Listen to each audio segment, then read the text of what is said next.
Well, all right. Apparently, this is going live. So, other than I couldn't get my camera to work quite right, which is too bad. I wanted my camera to look different, but apparently nothing works in technology anymore. It's very sad. But well, this is exciting. It's first live stream, and yeah, we got it streamed on Navigating Patterns. If you want to check it out there. We've got it streamed on my personal YouTube channel if you want to check it out there, and it's all kinds of fun. And so, what I'm going to try to do is basically talk about a pattern or maybe many patterns, and we'll see where that goes, right? So I'm gonna do a little advertising. You know how it is. So yeah, I mean, I think the what do I want to say the significant factor in my channel in what I'm trying to do is there are patterns out there, right? We'll nod to Jonathan Peugeot and his patterns, and we need to understand these patterns. We need to be able to interface and interact with these patterns in a way that helps us to be in the world. And the channel is really focused on this cultural cognitive grammar idea, where I'm trying to understand there's some history pieces in there, but most of it's about words, the usage of words, how people are using words, what it is they're trying to say, right? What it is they're actually saying, because maybe we don't know what we're trying to say all the time, right? We're sort of signaling unintentionally something that's a little bit more accurate than what we're trying to put out there, and how the things are being interpreted, right? So there's a way in which there's three sort of competing meanings going on at the same time, and the channel is really about, look, what's the definition of capitalism, right? What's a church, right? And then there's some stories in there like, the fall of the Fourth Estate, and there's some history in there like the French Revolution, right? I've got stuff on postmodernism. And the reason why I'm doing this, again, it's about this cultural cognitive grammar, or what do things mean when you're interfacing with them in the world? Like where is it that this meaning arises? And I put forth this thesis on my channel already about meanings not in words. Meaning is something that emerges from content plus context. So you have the content, the context, bang, you get the meaning. And I think that's actually a really important way to think about it. And the reason why I think that's an important way to think about it is because if you try to engage in the world as if the projection of language is an accurate representation of what's going on, then certain assumptions have already been built in to that approach. So what do I mean by that? What I mean is, if somebody's telling you something, they'll say about themselves. So saying, well, I, believe that whatever. If you think that's accurate because you think they know themselves, and you think they're articulate enough to state what their belief is in a way that other people can understand, you might be making two errors already. Because people often don't know what it is they're on about, right? They don't know what they're up to quote Peterson, right? Jordan Peterson. So we're assuming that they're rational and competent to communicate, and that communication is accurate. And I don't see a lot of evidence for that. I'm not saying never, but it's kind of rare that people sort of know what they want or know why they did what they did and know how to interface with things and know how to convey that to other people. And part of it's just a function of it's hard to convey things to other people sometimes. Like, people often do not have the same context that you have. And that, depending upon how much context you need to understand the meaning, That could be a good thing or a bad thing. It could be a factor or not a factor. And this is what we get caught up in. And so, what other indicators can we use to sort of navigate the world other than what people are telling us? Because relying on what people are telling us is not, it's not good enough. It may be okay, but I don't think it's good enough. And I would argue it's not okay. It's actually leading us astray, right? So if somebody tells you, you look, the reason why I can't get a job is because of capitalism, then they put a little thing in your head like, oh, the possibility is capitalism can make somebody not get a job, which is absurd, by the way. And then that becomes part of your field of awareness.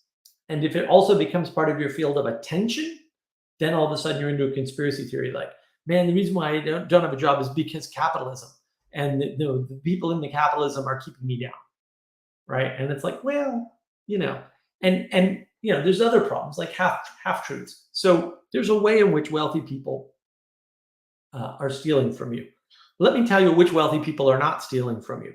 Anybody with $100 million or more, almost certainly not stealing from you. Almost certainly adding value to the world. It's like, how can you make a blanket statement like that, Mark? Well, look, there's only two possibilities when you're making that much money. Either you're hooked into pretty much everybody at a dollar a year or something crazy, or you stole it from a large institution, right? Like maybe you crashed the Bank of England or something. And you can do that, right? You can crash the British pound and make $1 billion. That's been done. Not recommended. Please don't do that. Or crash any other currency. That'd be bad. So those people didn't steal from you personally, right? But the people that did steal from you are people with millions of dollars and tens of millions of dollars.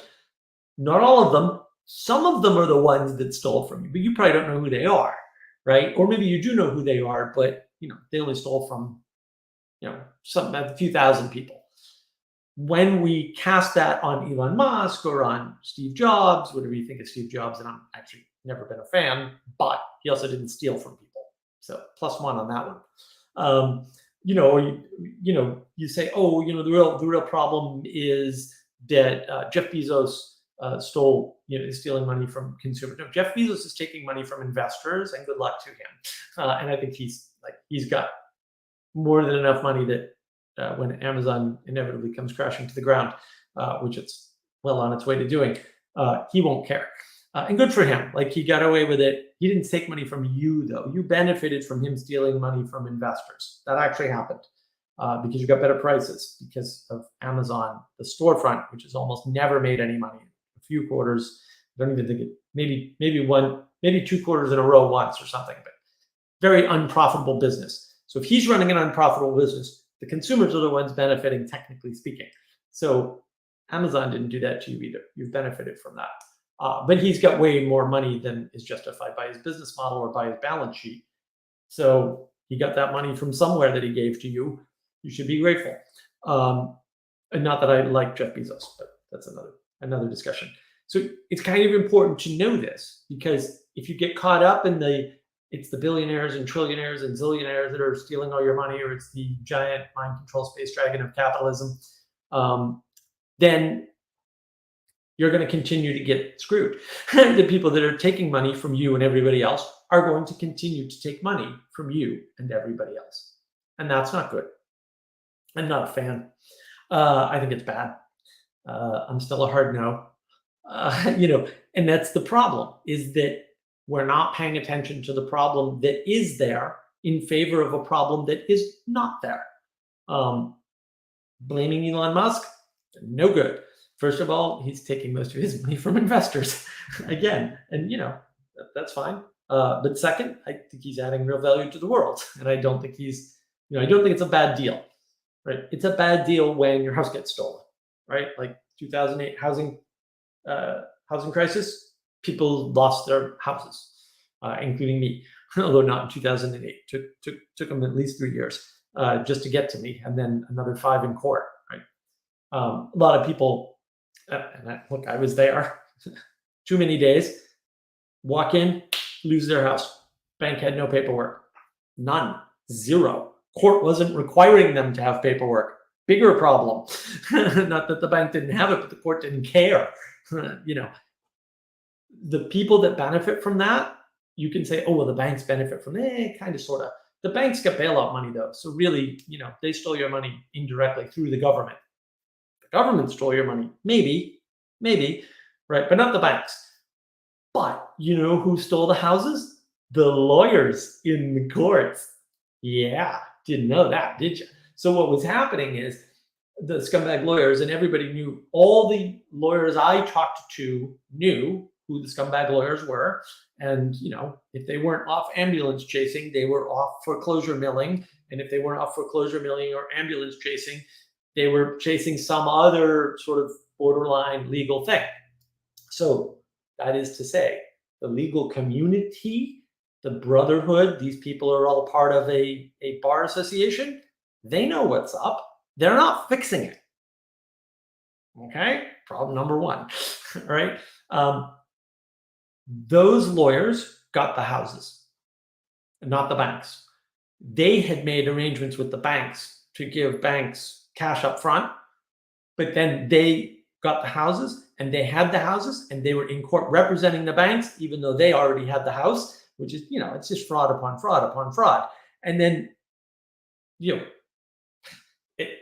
they're the ones ripping you off. And, are they tens of millionaires? Maybe. They're definitely millionaires, right? And they're definitely the ones playing the scam.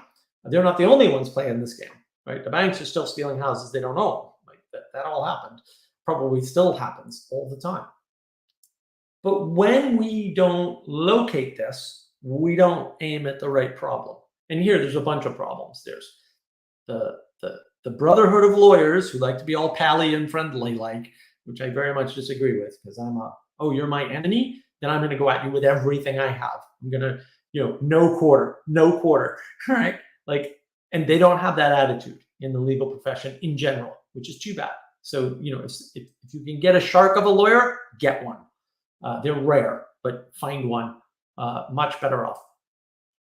The courts didn't care. They were following their own rules. The courts were just violating all kinds of legal precedent. They were violating their own terms over which they had authority. They were violating their own charters. They didn't care. And the organizations and institutions built in to look into those things also didn't care, by the way. And that's at the state and the federal level. And I know, because I wrote letters to all of them. I contacted all of them, every single one I could find. They all did nothing, or supported the bad behavior, admitting it was bad behavior even in some cases. So courts are not doing you any favors, right? But that's the politicians, basically. So, and that's the local politicians too. It's not the guys at the federal level. Sure, they're bad too, right? But first, let's fix the courts, right? Because otherwise you have a bigger problem. So the Bar Association, the courts, no good. These lawyers are stealing from you, for sure. Maybe not from you personally. They stole from me, that's for sure.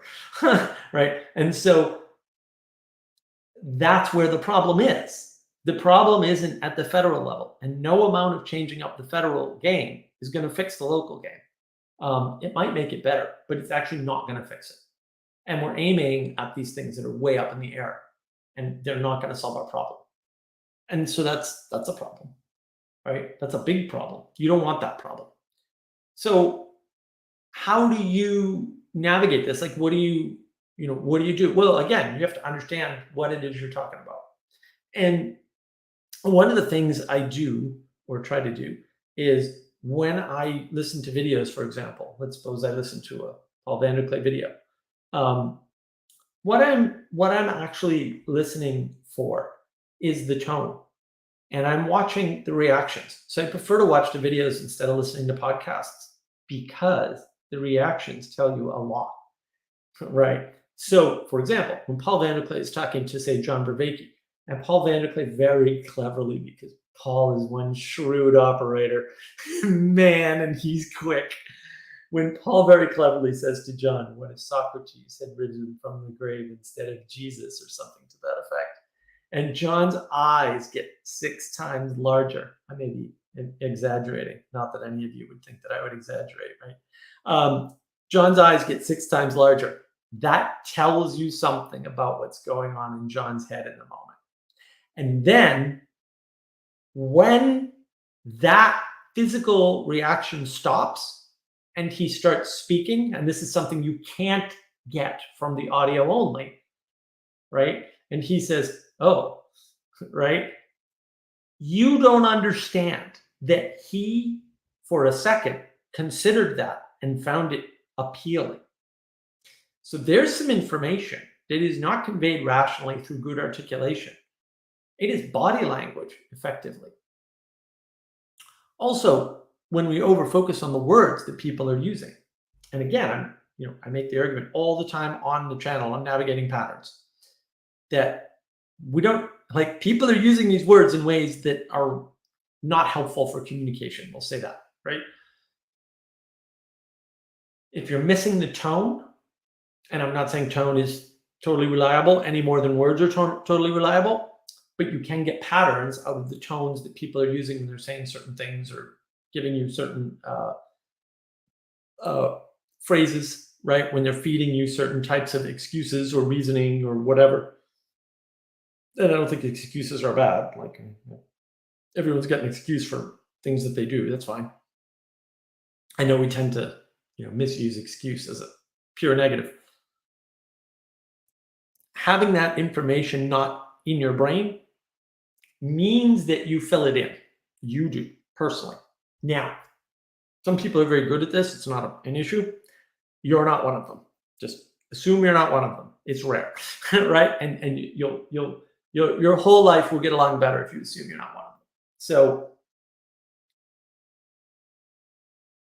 when these people, or when you're engaging with people and you're missing information like tonal information or body language or anything, and that may be a limitation you can't get past. Fair enough. Like you're listening to an audio podcast and it's only on audio and whatever. You are missing information and filling it in. That's what you're doing. You're doing that. Now, there are ways to help with that situation, right? By understanding that you're doing that and then going back and saying, all right, what assumptions do I have to make in order to make sense of this sentence, right? So one of the common problems that I see is that people give other people the benefit of the doubt to a degree with the sloppiness of their language, we'll say, to a degree that is unjustifiable. One of the things they do is they'll say like, oh, he didn't mean that. Really? Are you sure? Like, so you think he's lying, right? Or you think he's mistaken or ignorant, or that's not my first assumption. My first assumption is unconsciously, and I have a video on that, obviously, because navigating patterns. Unconsciously, your unconscious is usually telling you exactly what's going on, right? It's your unconscious is just spewing your words out for you, and you're not even aware most of the time. You can train to mitigate that. I've done that. That's why I'm able to be precise in my speech to a degree which most people seem to be unable to do. Fair enough. It has its disadvantages because people hear what they want to hear and not what you say. And then you said this. I didn't say anything like that. These people are most likely telling you something more true than they realize in the way they formulate their language. So one of these common tricks is people will talk about, well, is murder wrong is a valid question. And I'm always like, no, that's not even remotely close to the question. The question is killing wrong, right? Because wrong killing is what we call murder. Like that's kind of the definition of murder. You knowingly, deliberately did something to somebody that made them cease to exist. And that's almost always associated in all cultures with a legal liability and a knowledge of your actions. Whereas the necessity to kill somebody because they're going to kill you, for example, that's really the question, right? The moral question is it wrong to kill somebody? Not is it wrong to murder somebody? Sometimes, yes. Sometimes, no. Maybe most of the time, no, right? But not all the time, right? So this has to be dealt with carefully. Now, when people come up with that formulation, everybody gives them the benefit of the doubt and says, "Oh yeah, it's a valid question." It's not. It's not. It's not. It's not. Right? Because they're positing an absolute and saying murder is always wrong. For example, it's not always wrong. That can't be the case. It's not possible for that to be the case mathematically. It's a mathematical certainty. If someone's going to wipe out your whole family, you're obligated to kill them first because that's probably the only thing that you can do in that circumstance. So, look, it can get messy if you say, well, should I preemptively kill them before they, right, whatever. I'm just saying there are situations where something happens in the moment and you have to react and you have to be certain of your actions. And that will result in killing the other person, right, in order to save lives. That is a condition that happens for sure, and not an imagination in reality. So we need to understand when people are saying things like, well, murder and killing, it's a bad argument. No, it's the argument. It's the point. You can't get around it, right? It's like the Sam Harrises and the John Vervaekes of the world do that game all the time. It's better to say, is all killing wrong in any possible circumstance, right? Now you're being honest, right? There's some intellectual honesty is really framing it, because you got to frame it. You can't just throw a word out there and say, is killing wrong? Yes and no. It's just not enough information. And a lot of times people use a lack of information to manipulate you. So I got to do this video one of these days. It's so hard to do. There's some people like Brene Brown has a TED Talk. And in her TED Talk, she does crazy things. Like she'll say, the secret to a happier world, as though that's a goal, right? It's a presumed goal, is that we all need to have compassion for one another, empathize with each other's situations, and meet each other with love. And everybody goes, yes, yes. She didn't say anything. She literally didn't say anything. Like those words in that context have no meaning, have no possible meaning. So what happened? Why is everybody in agreement with her? Well, that's easy. They filled in the frame to make the words meaningful. That's all that happened. So each individual person filled in the frame. So if you do that with something like peace on earth, right? Or how do we make the planet greener? Or how do we stop war? All those formulations fit in all of those goals, like all of them. The problem is the way I would implement things like empathy, which by the way, I hate. I think like, empathy is my enemy. We must destroy all the concept of empathy. Love, like what does that mean? Compassion. I mean, everybody's got some compassion for something, right? Like the way I would implement that, the things that I think of with those words is different from the things that you think of with those words. Now, we all agree that those are the right words, but we don't have the common frame. So we think we're in agreement because it sounded right to us, certainly sounded right to me, sounded right to Brene Brown, sounded right to the guy next to me and the woman next to me, and the whole crowd seems very happy with it. But we didn't agree on anything. We didn't agree on anything. We didn't even hear the same thing at some point, right? Because all of the information that's missing from the definition of compassion, the definition of love, the definition of happiness, like all of this stuff that you need to have meaning in the phrasing, in the words, in the sentence, in the proposition that's laid out, that's all missing. And it's filled in by your brain. And so your brain fills it in and it's like, aha. And that's why often, I've been on lots of projects. You get there and it's like, okay, well, the business owner said, blah, blah, blah, and we need these 5 things. And the software engineer was in the room and said, oh yeah, I totally understand. And you mean blah. Yes, I mean blah. Okay, good. We're all on the blah page. Fantastic. Software engineer writes code, doesn't do any of the things a business owner wanted. None of them. They're all using the same words, all agreed. Agreement accomplished, but different interpretations. This happens all the time. Getting people in a room together and getting them to talk and get on the same page, in theory, that sounds wonderful. In implementation, it doesn't work. And not all the time, but like 90% of the time.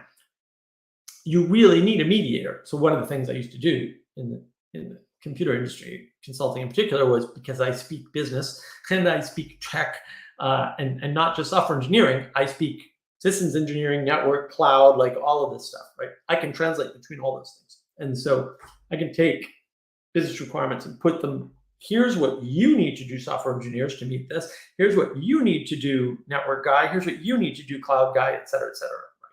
So that translation, that intermediary step is required.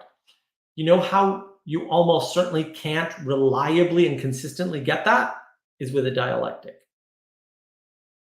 Now, the exception to that rule is if your interlocutor is also a translator and a good one and has a third frame to bring into the equation, maybe. So it's like, wait a minute, what? Third frame? Yes, this is the problem with dialectic. If you only have two people talking, and I'm not saying that's not useful, I listen to dialectics all the time, they are very useful, that's still a relativistic frame. It can go horribly wrong. You've got person A, person B, and the interpretation of each individual audience person, whether that's podcast or video or whatever. But these two are only speaking in relation to a third thing that may or may not be stated. So if I use the word narrative, you probably have no idea what I'm talking about. Unless, of course, you watch Navigating Patterns.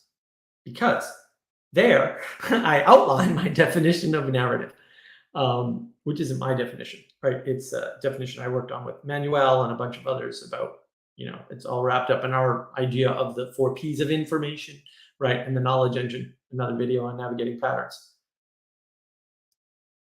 When I use that word and you don't have the same standard definition that I do, or standard understanding, better yet, you will almost certainly, just statistically, get wrong what I'm saying because you don't have a proper interpretive frame that we can meet at. So I love what Chad was saying the other day on the live stream that we did with Manuel. He's talking about, so we were talking about building frames, and he was saying, yeah, but you know what? Building frames is no good because frames need foundations. That's right. Chad's right. It needs foundations. So if the foundation of the two people is not fundamentally the same, the interpretation will be off between them. They can use all the same words. They won't come. Now, we can fix that by just defining our terms. No, you can't. You technically cannot. You can make it better, maybe, but technically you can't. And this is the combinatorial explosion that John Vervaeke talks about, right? But this is also wrapped up in, if you don't have a common enough foundation, right? You can't have a common enough frame. So your foundation has to be close enough. Like you have to be standing in the vicinity of the same foundation at the very least. Otherwise, any frame you build will be crooked. It'll be off. It won't be the same. And so now you're not building the same house. This is a problem. So while I like dialectic, and it's a huge improvement over being solipsistic and stuck in your head, right? No question about it. It's not sufficient. It's not sufficient. It's not going to work. It's just not enough. So that's something that's important to understand and keep in mind, because I don't think people understand it and are keeping it in mind at all. And fair enough, it's hard. It's hard to deal with. It's hard to understand. So when people say like better conversation is going to save the world, I'm like, no, it's not. We have lots of conversations all over the internet and it's not working. It's that simple. It's not working. It's just observably not working. It's leading to more divisiveness. That's what it correlates with. Why? Because in a lot of cases, people who are wrong or who have a very strong worldview that they don't want challenged are not going to debate. They're not going to get into conversation, or they're going to get into conversation and not move. And that's fine. And then you could say, well, dialectic's useless. No, it's not. Don't aim dialectic at the person you're in the dialectic with entirely. Aim the dialectic at the audience. Aim the dialectic at the audience. So I'll give you an example. Jacob, love Jacob. Jacob's awesome. He thinks the conversation between Rationality Rules and Paul van der Klee went very poorly. And I eventually watched it, mostly because Paul posted it back up on his channel. And I thought it went spectacularly well. Now, if your standard was you didn't move the other person in the conversation one little iota because Rationality Rules is a crazy person and his self-contradictory statements are going to sustain him forever, which I think is a fair way of thinking about it, then yeah, it was a total failure. If, however, you can recognize that the odds that the audience heard the message that Paul van der Klee was sending are less than zero, then it was a success. And I think Paul, being articulate, really thinking well on his feet in that particular conversation, like much better than I think he does normally, we'll say. Like he was having a good day that day, I think. Or he was especially well prepared or something. He really had it dialed in. I think that's really important, right, to realize. The audience, unknown audience, unauditable. You can't get information out of most of them, probably. You'll never see them. You'll never even know who they are. They sort of saw the failures, right? Or they could have seen, or they will get there. And maybe even Rationality Rules himself will understand the contradictions in his own arguments in that discussion. And maybe that happens, we'll say, unconsciously over time. So the fact that you didn't get, whatever slam dunk win with the person in the dialectic in the moment, that's okay, right? So if you're aimed at the audience, dialectic is really powerful. If you're not aimed at the audience, it's less powerful. But I think it's worth considering that conversation is not going to save us. It's not going to fix the problem. It's not going to save the world. That's not going to happen. I'm not saying don't do it. I'm not saying don't try. I'm not saying stop talking. I'm saying if that's the one bet you're making on the table, you're not going to win that bet. We need more tools. And one of the tools is to get these agreed upon cultural cognitive grammar. One of the things I thought was really powerful was the discussion between Jordan Peterson and Sam Harris with people there to mediate the discussion. What's a mediator doing? Well, a mediator is somebody sitting back in between the dialectic, right? And what they're doing is they're saying, they're adding context, right? So they're saying things that are curious, we'll say, to the audience, or things that the audience doesn't have, we'll say, awareness of. So that is helpful because they're adding a foundation, or at least bringing the two people closer together to a foundation where they can be better understood and better understand each other. And they're able to add contrast. So this third perspective is important. Now, the problem when you go from 2 perspectives to 3 perspectives is the following. With 2 perspectives, mere direction is enough. But I just explained 2 perspectives isn't enough, right? You need that third perspective. Now you're into the land of orientation. That's why it's navigation and not just move away from or move towards. That's actually why it's navigating patterns, because the patterns aren't things where you could go, I'm going to go north, or I'm going to go towards the good, or I'm going to go away from the bad. All insufficient, all of it. It's better to think of it as an ocean. It's better to think of, constantly changing swells or waves. They're not waves, they're swells on the ocean, but whatever. Waves are close enough. It's better to think that you are moving and the frames of reference around you are also moving. Not all of them, not completely, but almost all of them. And that's the problem. And some days you'll be on the top of that swell and you'll hit the conversation with rationality rules out of the park. And some days you'll be in the trough and you'll make no sense to your audience whatsoever. That's going to happen, right? Because we're not stable creatures. And this sort of loops back to what I was saying initially about, let's say, the fact that we don't know ourselves well. We don't know what we're up to. We're not really able to pay, let's say, very good attention to our own interaction in the world and know what we believe, why we're doing the things that we're doing, why things happen to us, and what our role in those things was versus the role of others.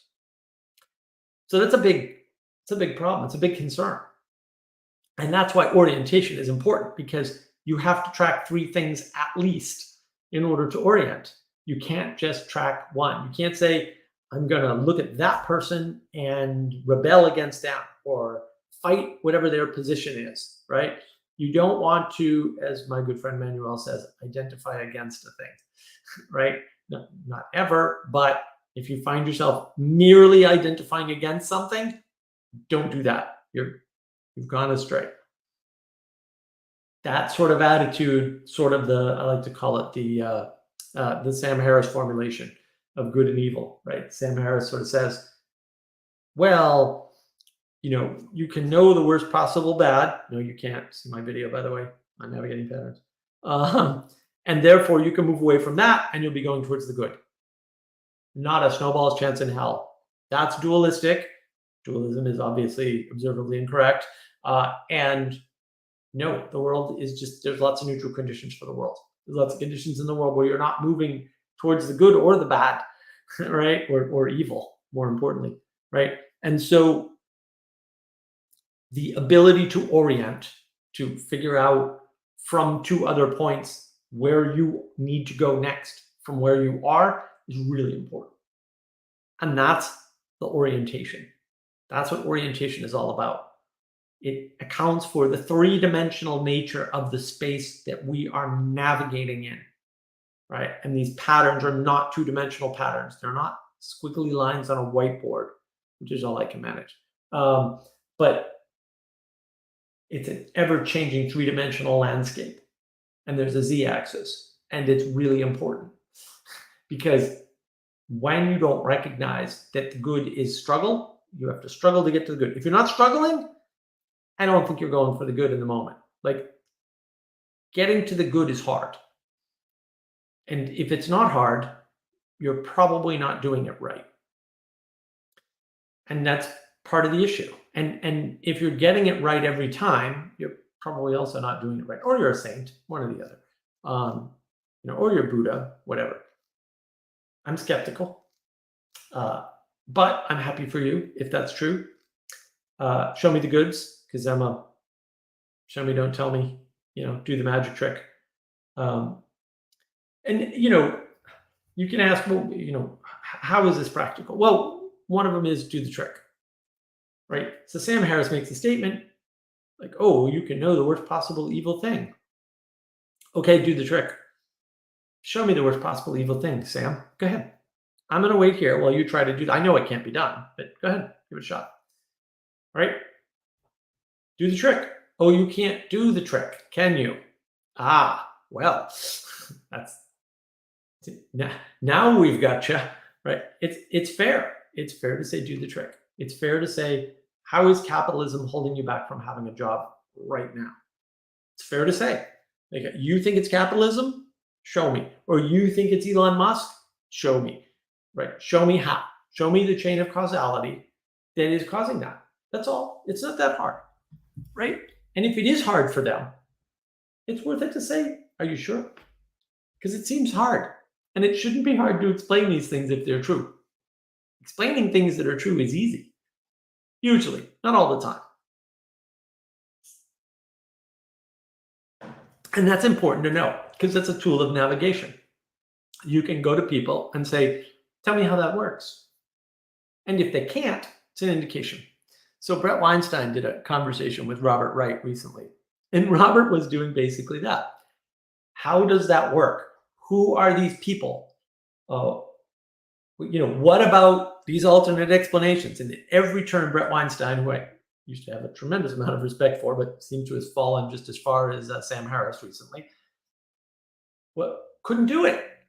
And he kept making excuses for why he couldn't do it. Well, I can't tell you who the influence peddlers are or how the whole system works.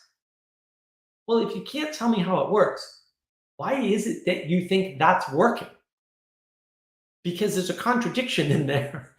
This is how it works. Is it working? Yes. Good. Then you know that's how it works.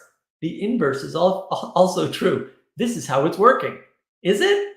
How does that work? And if you can't explain it, I'm not saying you're wrong, but the odds that you're wrong go way up. And look, I'm not trying to give you like this foolproof answer. I don't care about foolproof answers. I am a pragmatist. I only care that I'm right most of the time. That's it. I know I'm not going to be right all the time. I'm a pragmatist and a realist. Like, no, you're not going to be right all the time. I don't have to be right all the time. Bad news, you can't be right all the time. Good news, you don't need to be. It's not necessary. So these little tricks, show your work, explain to me how it works, right? What do you mean by that, right? When you say this, are you what is that? What is that pointing to, right? Why are you saying that? Why are you saying that in that way? These are all valid questions, and it helps. Sometimes when you're trying to help a person with a personal problem that they know is a problem that they have some agency over or some effect on, one-on-one is great. Dialectic all the way. Rah, rah, sis, boom, bah, go, go, go.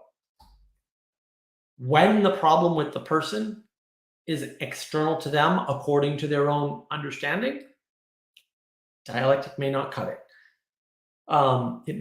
It's still worth a try, right? But having multiple signals from multiple people saying, no, you're off the rails, we outsource our sanity, right? Pastor Paul Vanderklay talks about this, right? So that's helpful. More than one person, more than one interlocutor. Dialectic isn't going to save the world, right? So it's important to make the distinction between those two states, right? The one state where the people who are interacting on a personal level are doing a great job. And that's great if the person you're interacting with understands that they have agency in the situation and they're not just being defeatist or nihilistic or blaming everything that isn't them and pretending as though they have no agency in the world, because a lot of people are doing that. I think that's one of the strengths of Jordan Peterson. So I think there's a great deal of confusion about that too, right? We fall into this dualism all the time. And this is another mistake that people make. I see it constantly. They'll list two things and then say, I'm not a dualist. Okay, but you just listed two things. I'm fairly sure definitionally now you're a dualist, right? And they usually put them in opposition to one another. Now you've created what is possibly a false dichotomy. Well, that's not better. That's dualism on steroids bad. We need to get out of that, but we need to call each other out for it too. And you can't build a model based on dualism and say, well, I'm always open to the possibility that there's within the dualism, there's a third way. No, your model is wrong and it needs to be rethought of from scratch. It just has to happen. It's not going to work any other way because your brain's going to fall back into the dualistic model every time. Our brains are lazy. We're lazy people. Using our brain is hard. Rationality costs way more energy than you think. And we don't want to do it because it costs too much energy. Fair enough. I don't want to do it. And I got plenty of energy most days. So there you go. It's no good. We have to reconceive of our bad conceptions. We have to take seriously the idea that when we're stuck in a binary, stuck in a false dichotomy, stuck with a dualism that will lead to those previous two examples, that it takes work to get out of that. We can't just hand wave our way out of it, right? And another mistake that you see a lot that's worth thinking about. You can engage with people like John Vervaeke or Sam Harris or even Jordan Peterson does this sometimes. Any number of intellectuals, right? They will often feed you a platitude. They will say something like, narrative is really important. Okay. And then they'll move on. Or, oh yeah, emanation, very important. And then they'll move right on. And it's like, well, wait a minute. Now you have to look, are they talking about other things more than those things? So if your model of the world doesn't account for the importance of narrative, how important is narrative to you? I would say it's not important to you. If your model of the world doesn't account for spirit, right, or for emotions, or for, I don't know, maybe it doesn't account for macroeconomic forces, right, because it's purely political model. Yeah, I don't know what to tell you. Your model's wrong. It's too small. It's too contained. And so it's easy to say, well, there are these boxes and we get busted out of these boxes and then revelation happens or whatever, right? Or insight or however you want to phrase it. And yeah, I just equated insight and revelation, by the way. I did that on purpose. So that's a hand wave because you have to account for it. It's worth asking, what made the box that you're breaking out of, right? So I was listening to Grim Grizz talk to John Vervaeke today, in fact, at his little video, which is an interesting video. One of the things that came out of that particular video, and I'm gonna have to watch it again and take close notes because I definitely wasn't. I was busy doing other things and being pretty shocked by some of the statements that came out of that. But one of the things that I caught was John Vervaeke seems to think that parables break you out of narrative. That's what makes them so powerful. But the question is, what are you being broken out of? And where is the space you are breaking out into? Because that doesn't fit within the models that he's put forth so far. Even the Platonic model, it doesn't account for that in quite the same way. And it's interesting too, because Plato, I think he went back and forth on this, but wasn't a big fan of mythos, we'll say, right? Plato and Aristotle were not fans of Homer. I think that, and probably for that reason, I think that if your model is not, we'll say, well thought out, right? If your definitions are a little on the light side, and you don't understand that narrative is a template, right? Is a pattern or a set of patterns for that construct good stories.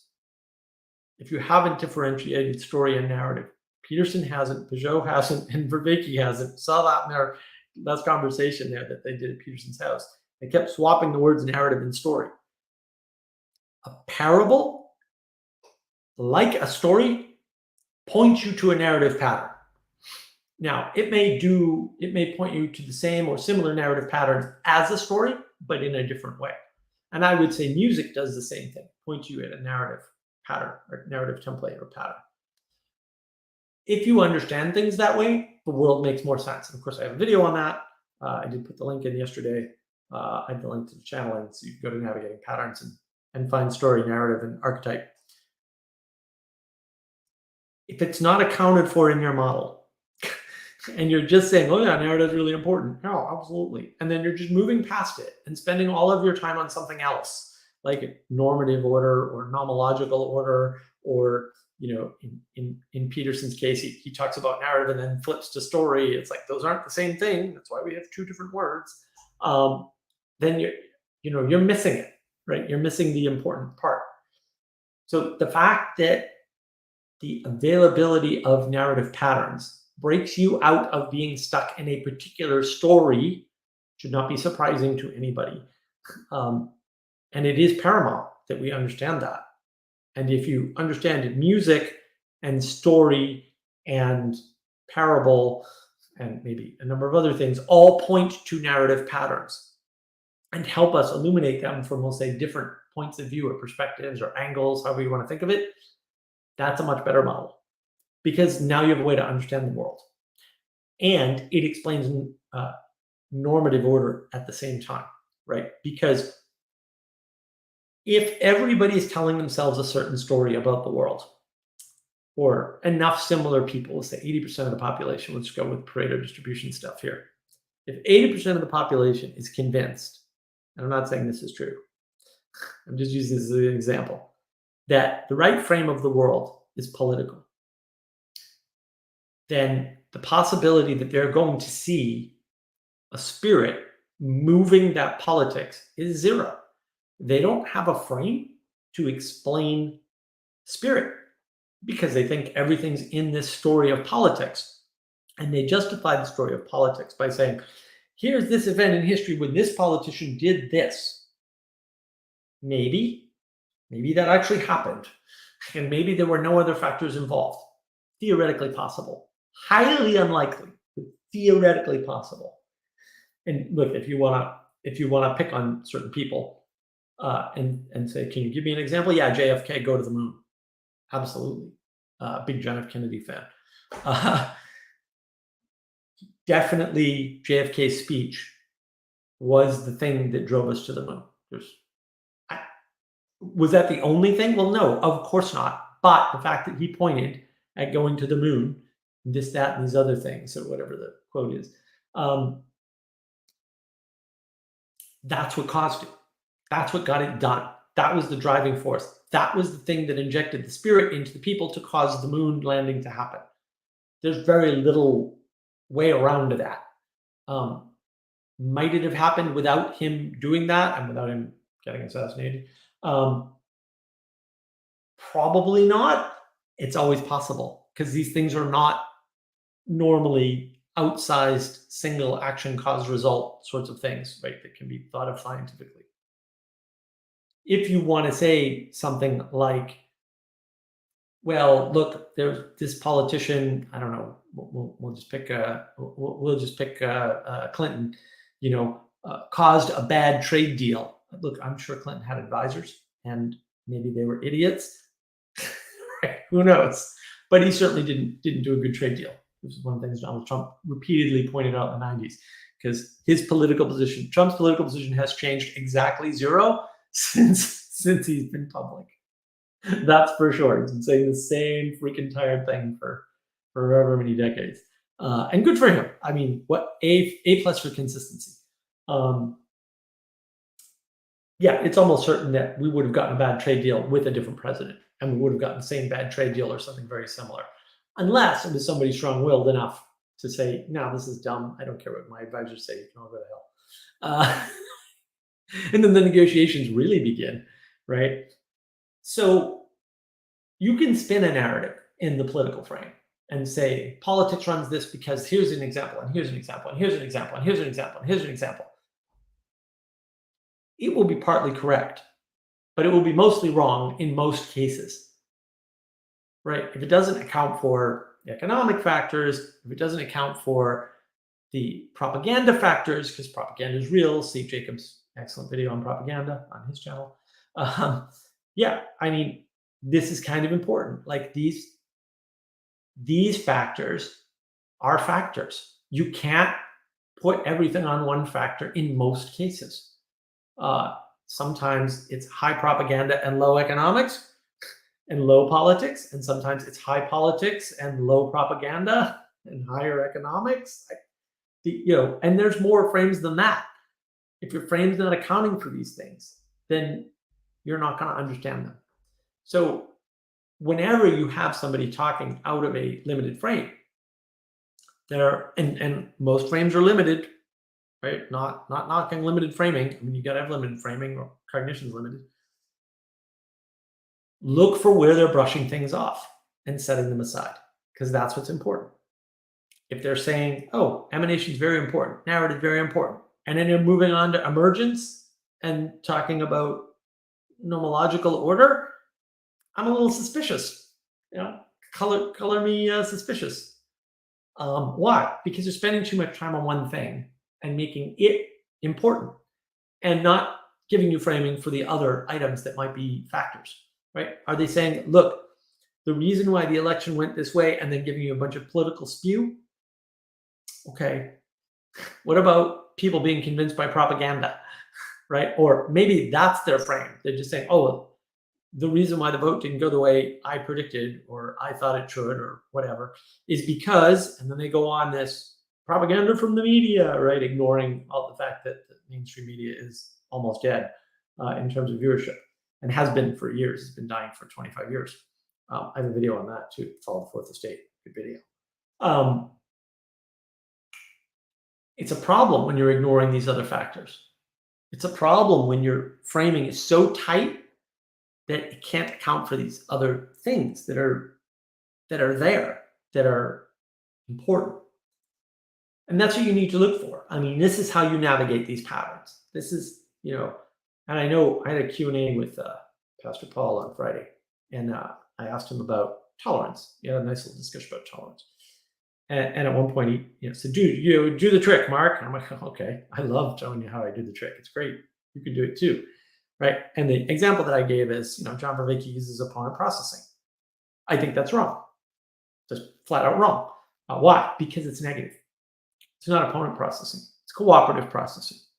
Okay. We're not in an internal battle with ourselves most of the time. That's not true. It's not to say that we can't be. It's not to say that it never happens. Most of the time, things inside our head, whether they're, conflicting emotions or conflicting desires or daemons or voices or whatever, are trying to cooperate towards a goal. Most of the time, it's cooperation. Most of the time. And the fact that there's a trade-off feels like an opposition, but the only thing that's in opposition is limitation. We're always in opposition to limitation. That's always the case. So one trick is looking for this positive attitude. Where's the positivity? Where's the generative nature? Is the framework that this person's using to understand something an open framework or a closed framework? If it's an open framework, are they giving sort of enough airtime to ideas that are within the framework but are important to be discussed but are not being discussed? Like, are they giving those enough room? Are you accounting for the difference between story and narrative? Or are you just saying narrative, story, narrative, story, story, narrative? That's not helpful. Two different words for a reason, right? Oh, narrative order's really important, but let me tell you about nomological order. And then 20 minutes. No, that's not, you're not giving equal time or fair time. Maybe not equal, but fair time. You can't just brush things off. You've got to address them. And when people aren't addressing things within their framework, it's usually because their framework doesn't allow for it. And they don't want a new framework. Fair enough. That's fair. But it's important to know. It's important to watch for that and be aware. And again, if you get more information, if they're doing like a video, it's better to watch a video on regular speed so you get all the tonal information and watch what they're doing. And I know Van der Kleef's complained about this a few times with the cuts in some of these videos, especially some of the early Daily Wire ones, where they weren't showing the face of the person, because one person's speaking. It's like, no, we want to see their faces. We want to see their reactions, because it can tell us a lot about what's going on inside their head. It's really important to know what's going on inside someone's head. And we've exacted that ability or developed that ability over time, right? But it's mostly through sight. The listening is A, relatively new, and B, not very reliable. You're way better off, instead of going with even propositions, going with tone, and you're way better off going with pure body language. And I know a lot of the people on body language talk about this a lot. The body language of a person can tell you a lot more than the words they say. And so video is important. It's an important upgrade from from Facebook, and it's an important upgrade, where you're just doing text. It's an important upgrade from social audio, right? The Clubhouse, the Discord without video, things like that, right? And then, of course, the ultimate upgrade is to be in person with somebody, right? And the reason why your affect changes when you're around somebody is because physicality is a good signal to your brain that there is limitation and that there is a possibility of consequence, because that's what limitation is, right? It's not all that limitation is, but part of limitation is consequence. When you realize the person in front of you can physically reach you, that makes a difference. That makes a huge, huge, huge difference. It makes a difference to them, and it makes a difference to you. So your communication changes. That's why it's not as rich on Facebook. It's easier to be a troll, right? Text channels are poisonous. It's hard to understand people with just text because you're missing a bunch of context, right? You can't. Famous example, right? How do you convey sarcasm over the internet? It's very hard to do. In text, it's nearly impossible. We've had to come up with conventions, and they kind of do some of the work, but not all of it. In audio, it's tonal. But if you have audio and video, it's also facial. And so now you have two signals to validate with. Really important. That's part of navigation. When you're reading text, it's very directional. And this is what we don't sort of realize. We're swamped in a world of directional signals, like text. Signal, directional, signal, directional. You can make the argument that you can get multiple signals out of text. Yeah, you made the problem worse, not better.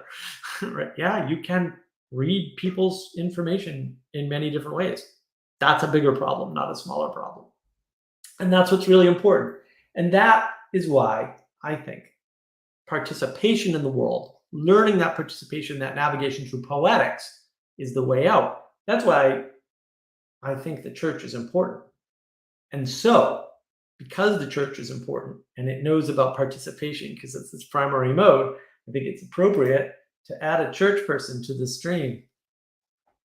Good evening, Mark. I got about half an hour. Well, it's lovely to have you join me, sir. What did you think of my, what would you call that? I have the Soliloquy? perfect solution to the no sarcasm over text problem. We just make it a universal rule, right? Like a cultural standard, that we have anything written in the Comic Sans font not be taken seriously. That's your solution. Right, and we've got just the man to do it. If Elon Musk puts that in as an option as Twitter, it'll become a cultural standard overnight. Have you ever seen Comic Sans font? It's awful. I have. Yes, I have engaged with Comic Sans font. Anyway, that's me calling out something good and pointing to it, hoping to get people to navigate towards it. I like it. I have to call it something bad. The stupid chat system wasn't updating, so now I see all your chats. But that's okay. I was having fun in my stream of consciousness mode there. Seems like, yeah. Oh, Sally Joe's got a good. Sans serifs are heresy. Those serifs are put there for your health and safety. Yeah. It's health and safety officers. Serifs are health and safety officers. I agree. Yeah, it's interesting to me because really I think the thing that's missing is participation as such. I was really disappointed listening to John talk about participant observation. I'm like, either you're participating or you're observing. You're actually not doing both at the same time. Like most people can't do that at the same time. But there's a point to it, which is to say I am participating and paying attention to what's going on in a way that I can have a valid critique. Well, okay. But I think saying things like participant observation is a misrepresentation because really either you're outside observing what's going on or you're inside actually doing it. And the style and type of observation is then different. So I don't like constructions like that. It reminds me of social justice. Social justice is an impossible term. there's no point in saying something like social justice. You cannot mean anything. Sure. I mean, I don't know. There's just a little, your behavior changes when you're aware of being observed by another human being, or at least mine does. I don't know about you, No, but no, it does. so I so there agree. is a little bit something there. Yeah. Yes, you can ask a question, Nico. You can ask all the questions you like. I think I'm done with my rant. I ranted for like an hour. I think Yeah. I'm glad Father Eric jumped in to save me from myself. So that's all I have to say. I don't. You sounded good. Oh, that's good. I'm glad to hear that. Yeah. Oh no. Ah, now we have trolls. No, it's not a troll. It's another beautiful bald man. Well, that's the problem. Now everyone's going to accuse us of like running the world as a The secret bald, bald cabal, the the cabal bald of cabal. balds. What's that joke people make about roads that are busy roads don't grow no moss or something like that? Yeah, yeah. Grass doesn't grow on a busy street. Right. And God created a few perfect heads and covered the rest with hair. Father Eric's the expert in the bald defense league, which is very important. Yeah, when you're bald at 25, you just got to learn quickly.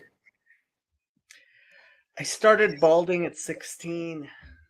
Yeah, see, that was sort of my story too. Like my hairline at age 15 was like way the hell up here. Like there was no hope. And like I knew it. I was like, yeah, whatever. My grandfather. So I already knew how that was going to go. I remember back then there was no minoxidil or whatever it's called, and my mom took me to the doctor to see if there's anything that could be done, and he said, well, if it was a few years ago, we could have castrated him, but it's too late now. That's against good Jewish practice, isn't it? I'm glad it was too late. Jacob, I have a present for you. Okay. And I wanted to show you this present because it's something that's near and dear to my heart that you will thoroughly enjoy. I assure you. I didn't quite get around to it. I've been very nice to Paul lately. But if you need to not be nice to Paul, then there is a way to do that now within. I just wanted to make sure that you now knew that if you needed to go after PDK, that there was a way to do that in StreamYard. That's just his beard flipped upside down, right? Yes, it is. That was my idea. And then I forget who did it. I think it was Jess. Somebody did it for me on BOM, and I was like, this is awesome. This is the best thing ever. You should create your own brand though. Just so it's easy to switch between them. Okay, yeah, I'll have to figure out how to do that. You see the drop down menu where it says Jacob? Yes. Oh, I see. Gotcha. All right, I will fix all that. Yeah, I did this sort of last minute because reasons. No, it's all good. But when you have different brands, you can actually switch brands easily. Mm-hmm. Yeah, so yeah. That's why I created some brand stuff for Father Eric. Yeah, I've been playing with branding, and I just didn't get it real. I didn't really sit down with it yet, but yeah. The brand tab's pretty good.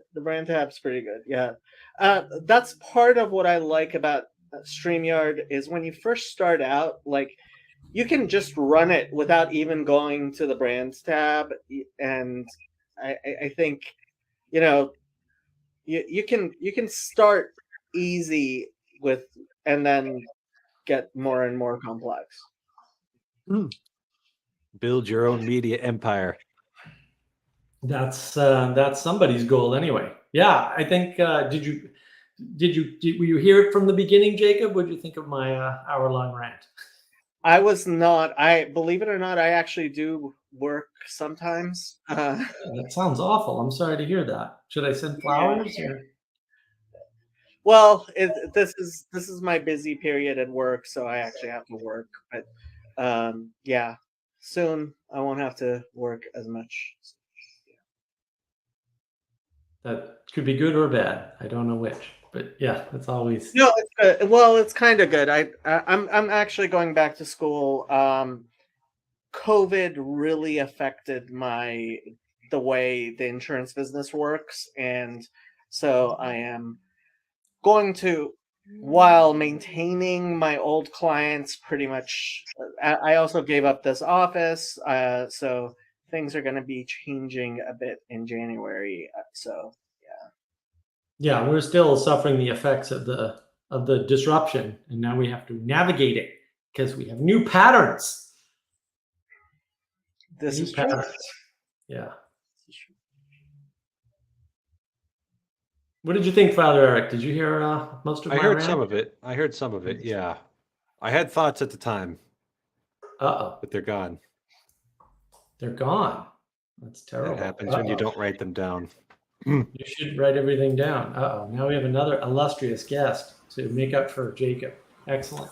Damn, well, I'm just here because there was too little hair in the conversation and someone needed to fix that. that's also an important navigation tool, is having hair. Yes.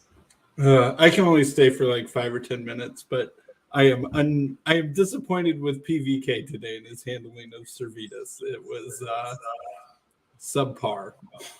Yeah, I heard that one actually. That was an interesting chat. Why did you think it was subpar? Did you disagree with his thesis that it had nothing to do with Calvin and Calvin almost tried to save him but couldn't? Or I think that the Ryan Reeves video is a particularly poor video and treatment of Servetus, and so I will lay more blame on Ryan Reeves than Vanderklay, but I think that Vanderklay was too quick to trust him. I think that Ryan Reeves had too much of an axe to grind, and maybe it's easier for me to say that because, as someone else pointed out in the comment section, well, Sam, you have an equal stake. You have just as much of an axe to grind in that as anyone else. But I think casting Servetus as like the troll or the contrarian is completely unfair. I think that Michael Servetus was actually older and more mature than John Calvin and had actually a much more well-formed theology at that point. And Calvin, if anything, was somewhat in his shadow and reacting to him, I would say. And I think that Servetus's main motivation was that he felt that the unprecedented openness that the Reformation had allowed for was being closed prematurely, and that Calvin was the main person closing the door prematurely. And that he needed to do something to stop that, including inviting his own self-immolation. And I think that in many ways he succeeded.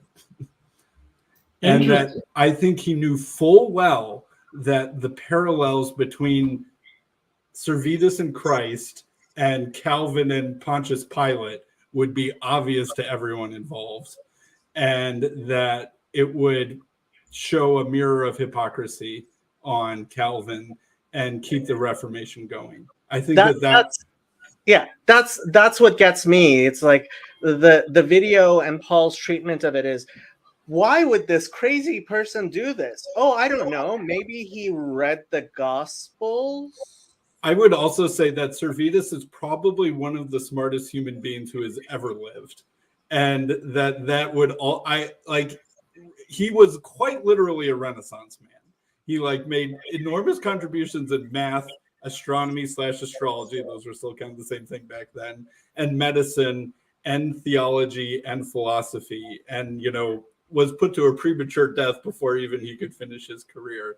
So the idea that he was just some sort of lunatic fringe dude, I mean, he was kind of fringe, but anyway, and to compare him to Kanye, and it was and the other idea, which really bothers me, which is, oh, well, he was, because everybody agreed about it, he was just being contrarian. And it's like, no, it wasn't just being a contrarian. He was, in fact, pointing at something which Trinitarians are very sensitive about, which is the fact that it's not in the Bible anywhere.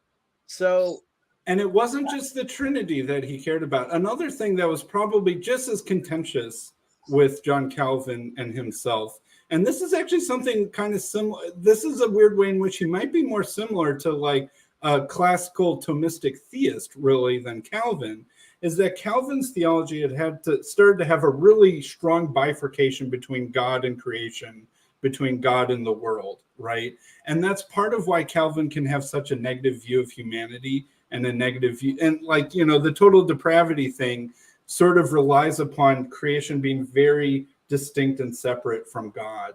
And I think that part of Servetus's theology was a more Neoplatonic cascade from God, right? Where creation, it was kind of maybe panentheist, not pantheist. Pantheist would be the wrong word. It wasn't like Spinozan pantheism, but more like a classical theistic or panentheistic creation as an emanation out from God, and not quite as divine as God himself, but in some sort of more continuity on a spectrum of divinity, right? Or something like that. In a way that really isn't that different from, say, Thomas Aquinas or Max the Confessor or other sort of Neoplatonically inclined Christians had been in the past.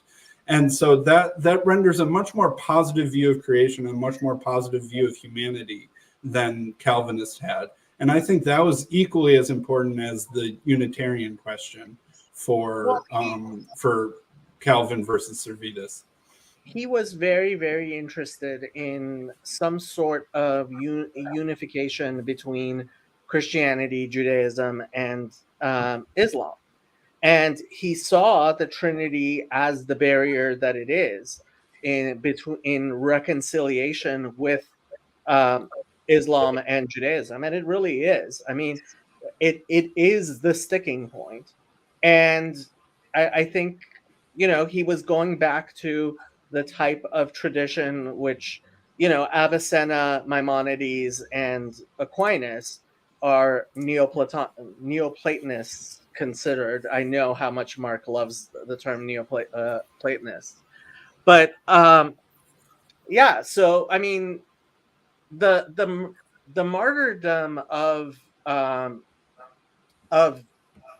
Servetus, I keep on calling him Servetus, I think really is a seminal thing in human history, and that's why I refer to him as a martyr. And I think he was doing something very important there, and some things are worth dying for.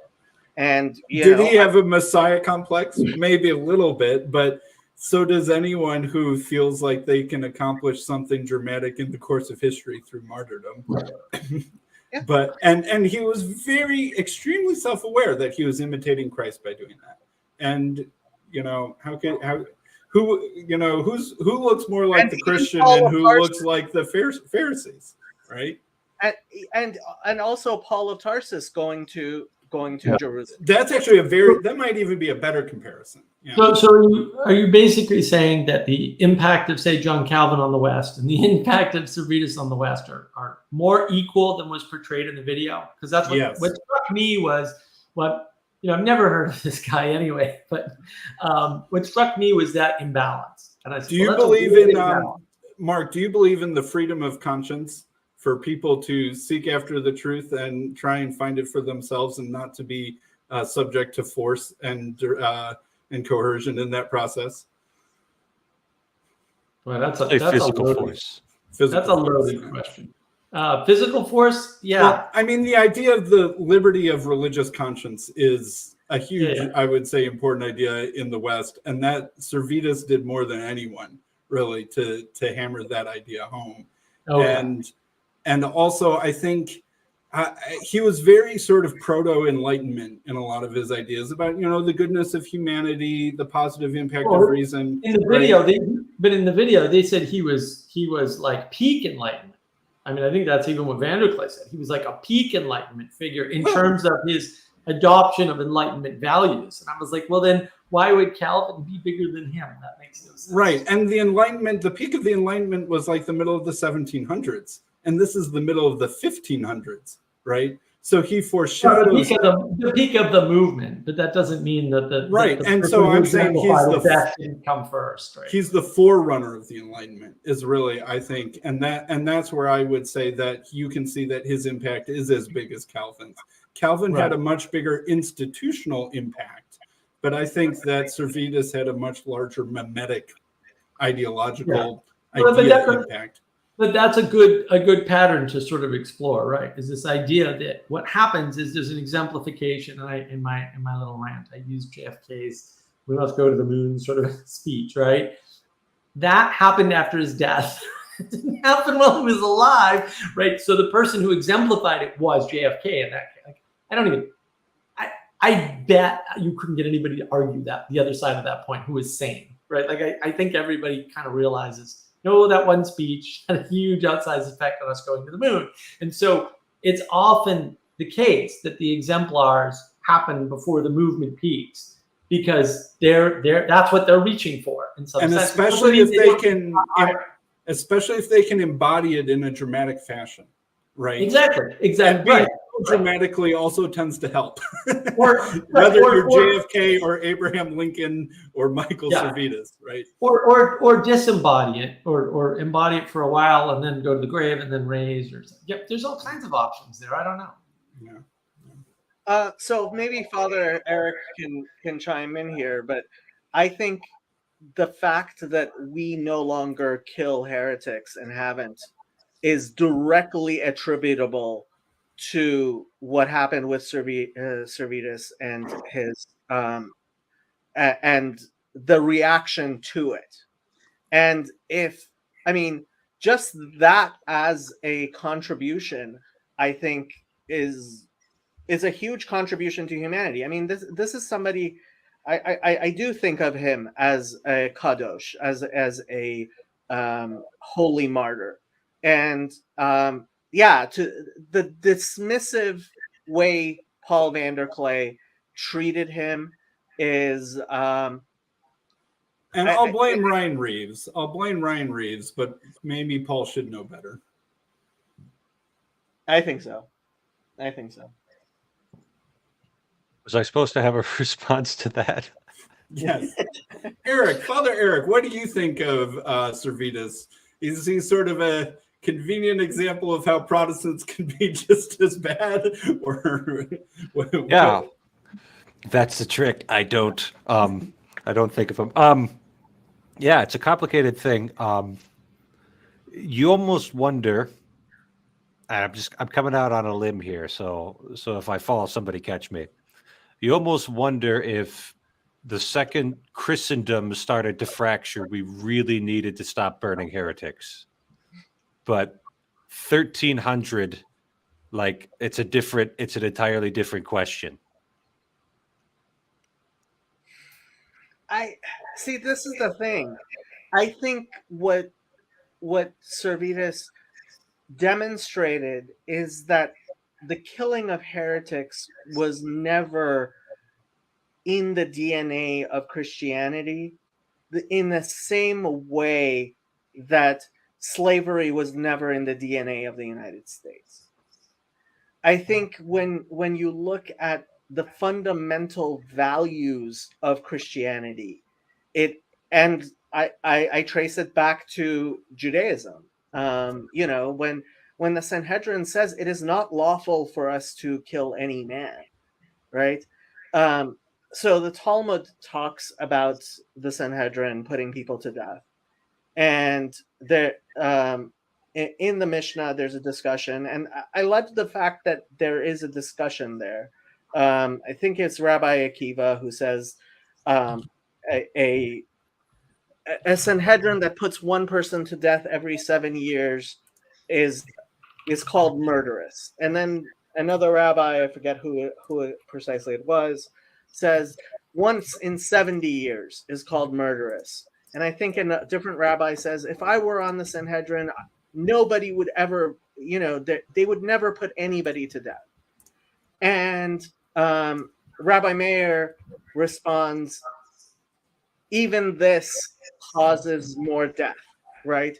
And I think the Mishnah needs to have this idea there that yes, the death penalty, there's a reason why the Bible teaches the death penalty, but ultimately that veneration for life that is absolutely biblical, absolutely all over the Bible, right? Says only if we have to. And the Talmud actually says that before the destruction of the temple, the Sanhedrin stopped meeting in the chamber of hewn stone, which is where they were allowed to pass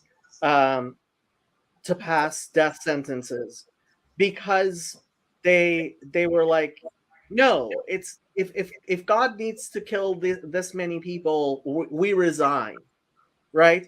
And that's the biblical value. That's the thing of like, God, if you want to kill all these people, and it goes back to David saying to Saul, right? God delivered you in my hands, but I'm not going to do anything to you, because me Rasha Yetzer Rasha, from evildoers come evil acts.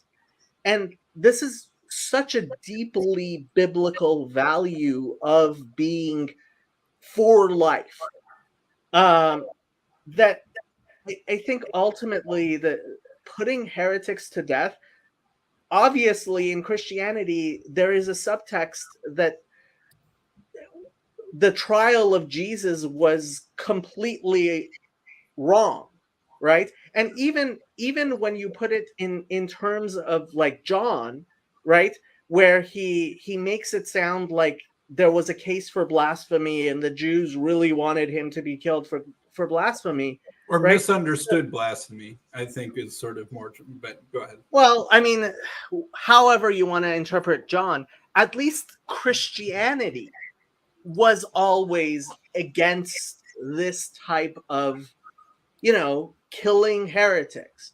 And it took a while. It took, I think, too long for that message to be integrated into the church and revealed in Christianity. But so when people point out the contradiction between the people who are so pro death penalty and pro life, right? And lots of people point to the Catholic Church and say, come on, there's a real anti-death penalty feeling within the church. I mean, now I'm speaking out of my ken, but and I think that's essentially Christian and essentially Jewish. Yeah, that sounds right. I mean, the pattern's definitely there for sanctity of life, right? Except under extreme circumstances. And that's a theme that's definitely present in the biblical texts, for sure. And that's the participation that we need to have. Well, I'm not going to be advocating for anybody to be burnt at the stake or executed anytime soon. So I was just. I'll do it. I'll take Yeah? care of it. Or, You'll take care of it for me? I'll advocate for you. Don't worry. My papal executioner. Well, that's Paul Vanderkle's point, right? Is that the church almost never killed anybody. It was usually the government officials that did the work. They were using the church to justify it. But then a lot of people point out, man, in the middle of the Inquisition, a lot of people committed blasphemy, so that they'd be out of the hands of the government and into the hands of the Inquisition, because the Inquisition would treat them kinder. Like it's some of these, oh no, it's the Spanish Inquisition and run. It's like, no, it's actually the opposite. If you were Christian, the Spanish Inquisition treated you nicer. Yeah, well, maybe, and maybe on average they treated everybody nicer. I don't know, but it's certainly Well, no, not cut and dry. I have to say the Spanish Inquisition was particularly bad, but the Vatican itself was always a moderating force in holding back a lot of the worst things that the individual there were plenty of priests, and this actually got me like what's the name of that cardinal. So today when Grim Grizz was talking to John Vervaeke, he mentioned something of Cuso, like I forget what his name is.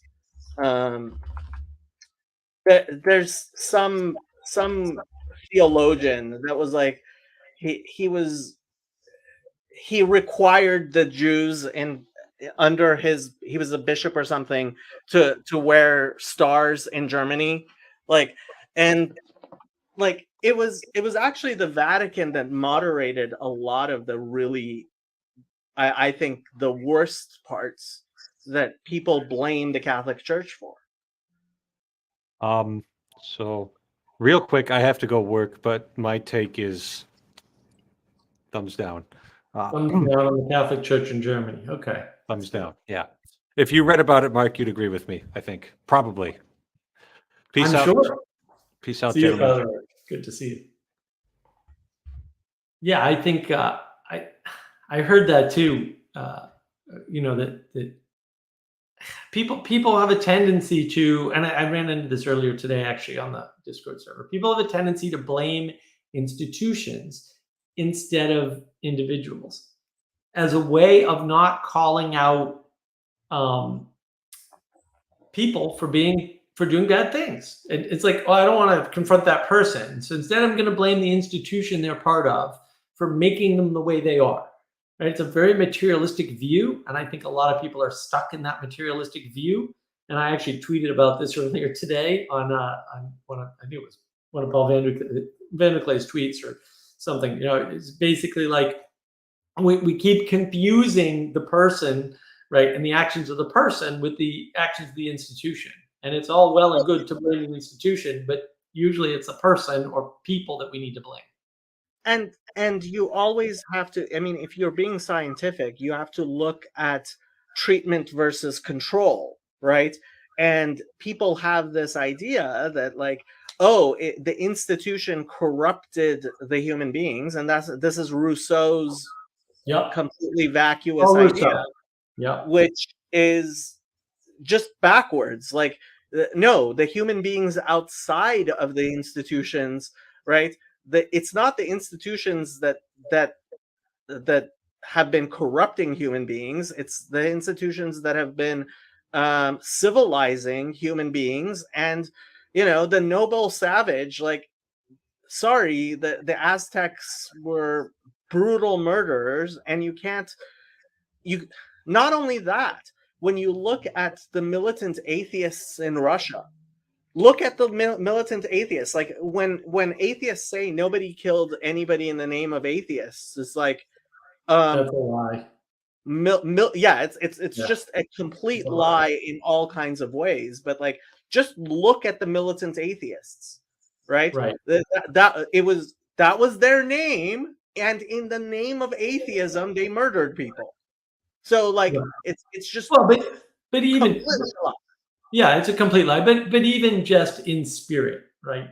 The fact that atheism isn't a thing you can point to, it's just an identification against, means that you can't do it in the name of atheism, because you say atheism and I say atheism, they can manifest as different things. So they wouldn't be the same thing.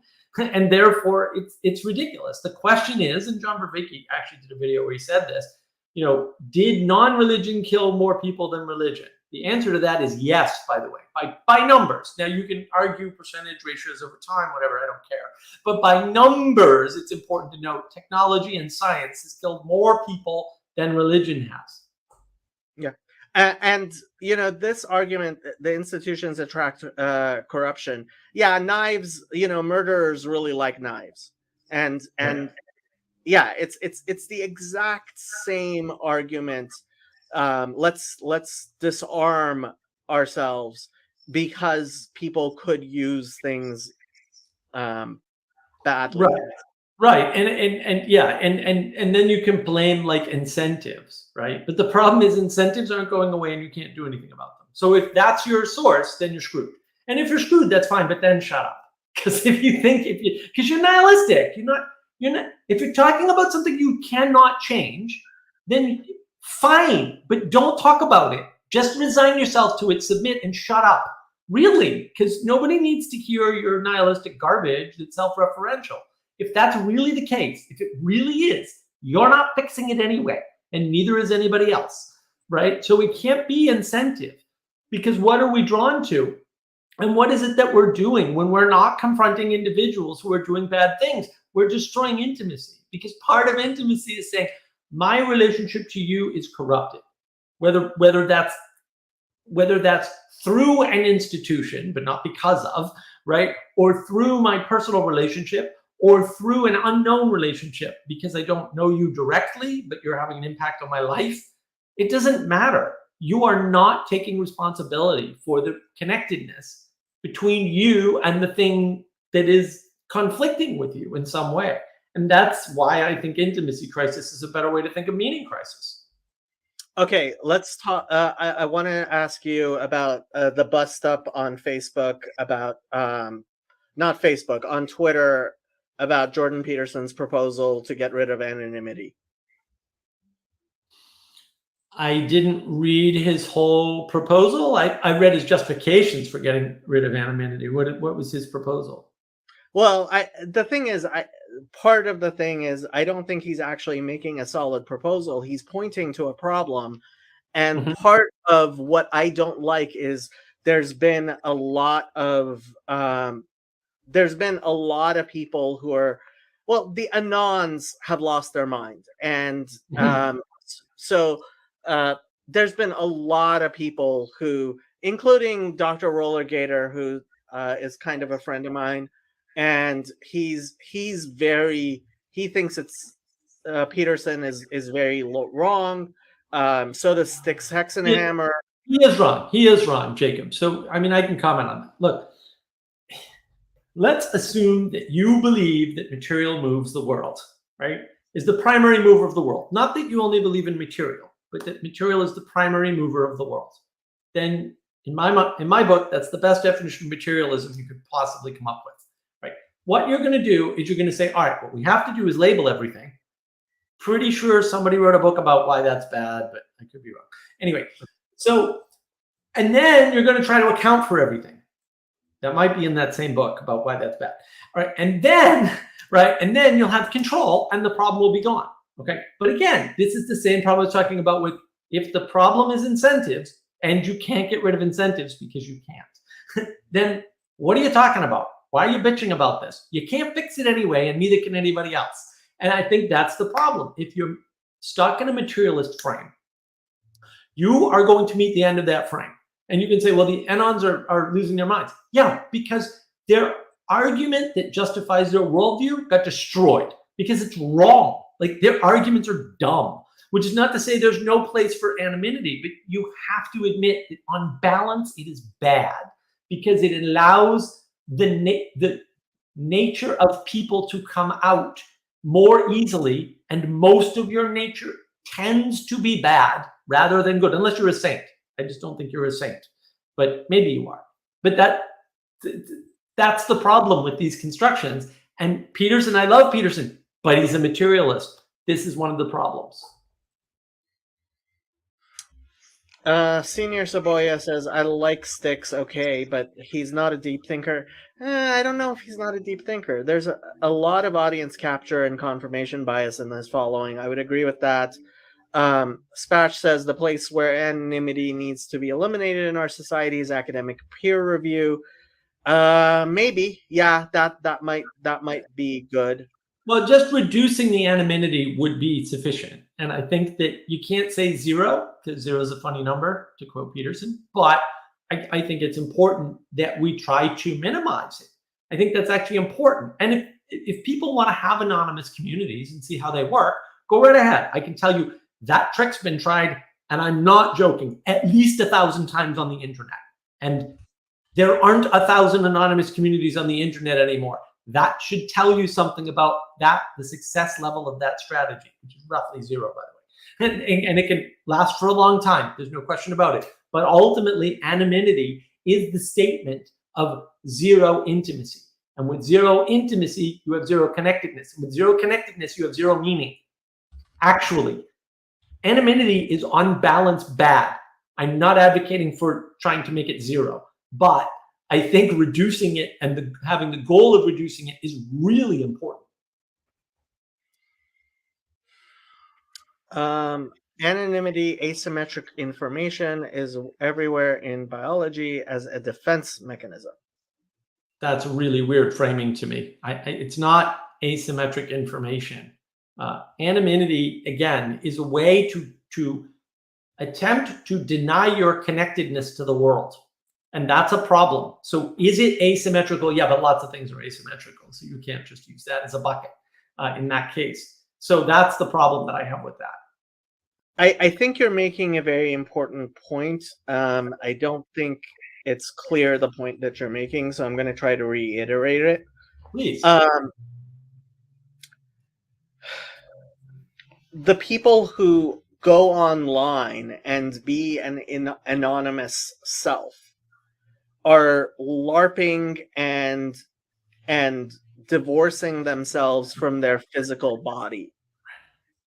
And I think, for me, I think that's the big problem with how people act online is it's not embodied. And yeah, I mean, that's pretty much all I have to say. Do you think that's the same point you're making, or no?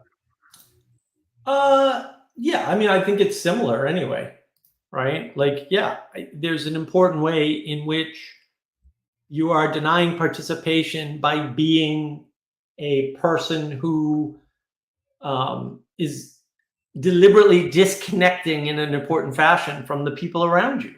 And again, I'm not saying 0, but you know, it's a dangerous thing to run around and, we'll say, enforce anonymity, right? Because the more of it you have, the less connectedness you have in your community.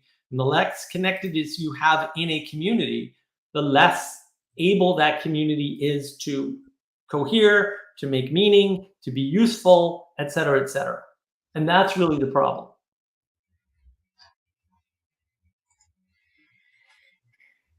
Yes, this is an open stream. There is a link pinned at the top, and yeah, if people want to join.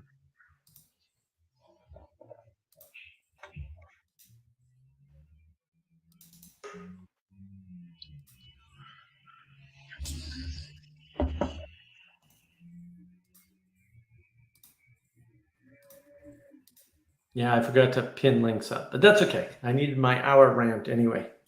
Hi. Well, you can't pin them on my channel anyway, but I pinned you put on my channel. Most True people enough. are watching on my channel. I noticed.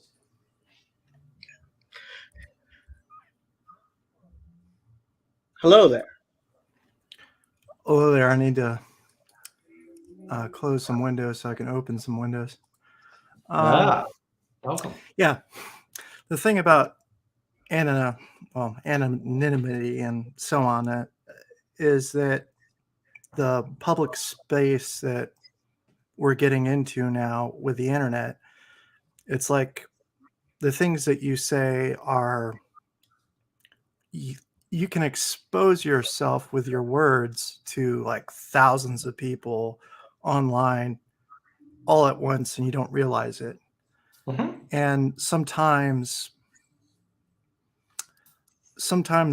certain ideas can be very controversial to the point of isolating someone from getting a job, from getting Yeah, work that's from. possible, but then don't share those ideas. It's really not that. You don't have to participate in the large audience. So But the then complaint about I'm in a large audience is already a choice that you make.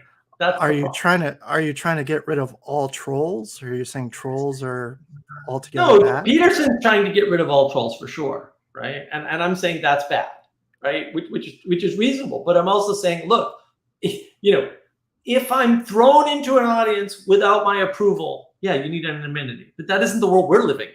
Like that doesn't happen. Like you don't have to engage in the large audience. You don't have to be online at all. Like that's just not required.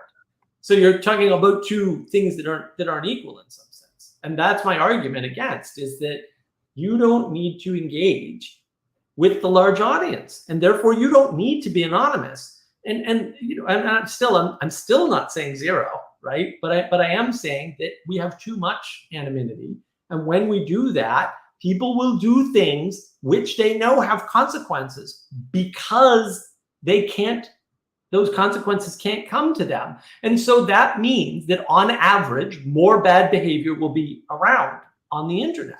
And that's the problem. Because I look at something like 4chan where it's pretty much the wild, wild west. And I understand where you're coming across. And I think we have these degrees of networks where there's anonymity and there's openness. And for me, I think there's a good reason for all three of these sort of degrees. Like they all have their place. You need to have a place for the trolls. But we're You not need to in have a place disagreement. for We're in zero disagreement at this point. Okay. Because again, I didn't say get rid of anonymity, right? I didn't say that. Yeah. Like I said, the problem is we have too much of it, and reducing it as a goal is a good thing. And I disagree with Peterson's formulation entirely because he's a materialist and he doesn't realize it. And fair enough, a lot of people are materialists and they have no idea that they're treating the world as though the things around them, the platforms they're part of, the government or whatever, is the thing controlling them, rather than them having some control over those things. Well, I'm not certain spiritualists altogether. I mean, I am a spiritualist, by the way. I'm Christian, Protestant. I'm not sure we have the best answers for everything either. So no, well, and it's not about the best answers, right? But it is about allowing for potential and possibility. And I think that I'll address this question here: is anonymity a problem on a network that has no authority? Well, it's especially a problem there, and it's especially a problem there for very good reason. And that reason is that there are no consequences. And so when you add too much anonymity into a network, what happens is authorities can't emerge. And so it never grows into anything. It stays a bubbling cauldron of chaos. Now, I'm not saying that that's bad and should be, avoided in all cases forever. There's a place for 4chan in the world, but it's not generative, and you can't use it as a model to build things because it cannot build things. And that's part of the problem. I would disagree with that point. I think that it can be generative. It just can't be generative within that context. It has to emerge out of 4chan to higher places where people have less anonymity. The critiques of it, the things that come out of it, can have positive effects. But those critiques in and of themselves are not generative. And look, I'm sympathetic to the idea that most people have never had anyone be completely brutally honest with them about anything for their entire life, right? Ever. I'm sympathetic to that argument. The problem is that we need to fix that correctly and not through anonymity, because then the problem gets worse. And that's really the issue. I would say that nobody actually has had contact with brutally honestness when it comes to themselves. Right. I mean, well, but on average, when people are anonymous, they lie. On average. So it's not like anonymity doesn't lead to honesty. That connection's not there. On average, it leads to people lying. People lie to each other's faces too. Right, but on average, they don't do that to each other's faces. This is in the research. It's much harder to lie to somebody that you have to face because there are consequences. And it's worse than that. Just putting an image up in your room of somebody looking at you makes you lie less anonymously online. Like, it's a whopping effect. I mean, that effect isn't whopping, but the fact that having an external force, even if it's not, we'll say, another person or a real person, actually works, which is amazing, right? And this is something materialists can't account for very well, right? It's not to say that they deny it, but they don't have an accounting for it in their worldview. And that's part of the issue. Well, it's also, I mean, financial incentive too. I mean, many of these networks are structured around financial incentive. So, I mean, obviously, people are not investing in 4chan. I don't think they're structured around financial incentives. I think those are independent of the goals. Like, almost nobody actually ever does anything strictly for monetary reasons. A lot of people have good ideas and they want to try to make them work monetarily. And most of the people that try that actually fail, right? It just is what it is. And you can see this, like, if you watch a show like Kitchen Nightmares, that was a great show. I used to love watching that show, right? Or you watch, there was a show on CNBC called The Prophet. That's a great show to watch. Or Bar Rescue, another good show. You see these guys go to small businesses and they say, look, I'm a top guy in my field. I know what I'm doing. I can tell you how to make your business profitable. You called me because your business is broken. Almost none of these guys adopt that stuff right away. They are always resistant. Always. Yeah. Why?